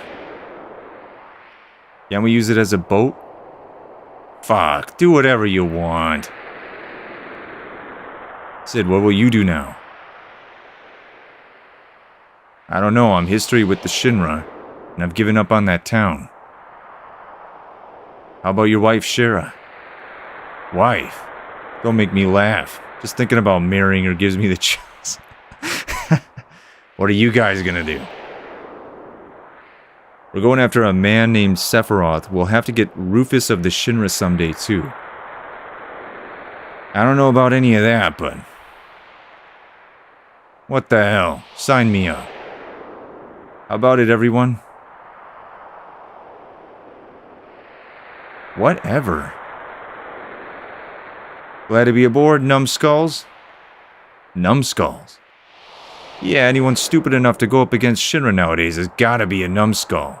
I like it. So where are we headed? Rufus was going after Sephiroth to the Temple of the Ancients. Really? Where is it? That Temple of the Ancients. Don't know. That numbskull kid was telling me he was heading in the wrong direction. Maybe it's off this way? Let's just head for land and get some information. Temple of the Ancients. That name bothers me. How about going west? No reason. No reason at all. She's trying to say go to Wutai, which is what we're going to do. That's crazy that she says that, dude. If she's in the party. They didn't skimp on this game. It was 1997, but they didn't skimp on it, right? So she says that. Cloud says head for land as soon as possible. And then yeah, you get to this Wutai part. Where Yuffie kind of just ambushes you. Damn. Alright, but I think we gotta stop here, guys. I watched that really long video, that's why we didn't play much of this. But yeah. Okay, Wutai area, yeah. Next time we play, we're going to Wutai. It's gonna be crazy. It's gonna be real. And then after... I forgot about Wutai. After Wutai, you go to... Gold Saucer and then Temple of the Ancients, so that'll be interesting. Yeah. They took Wutai out of Rebirth as well. How are they gonna fit all this into Part 3? I mean, really? Are we talking like a 200-hour story? They took all this stuff out of Part 2, which should have been there, so... Damn, I don't know. It's gonna be crazy, right? But anyway, I'm still looking forward to it. But alright, taking off here, guys. Good night. Have a good week. Okay. Don't work too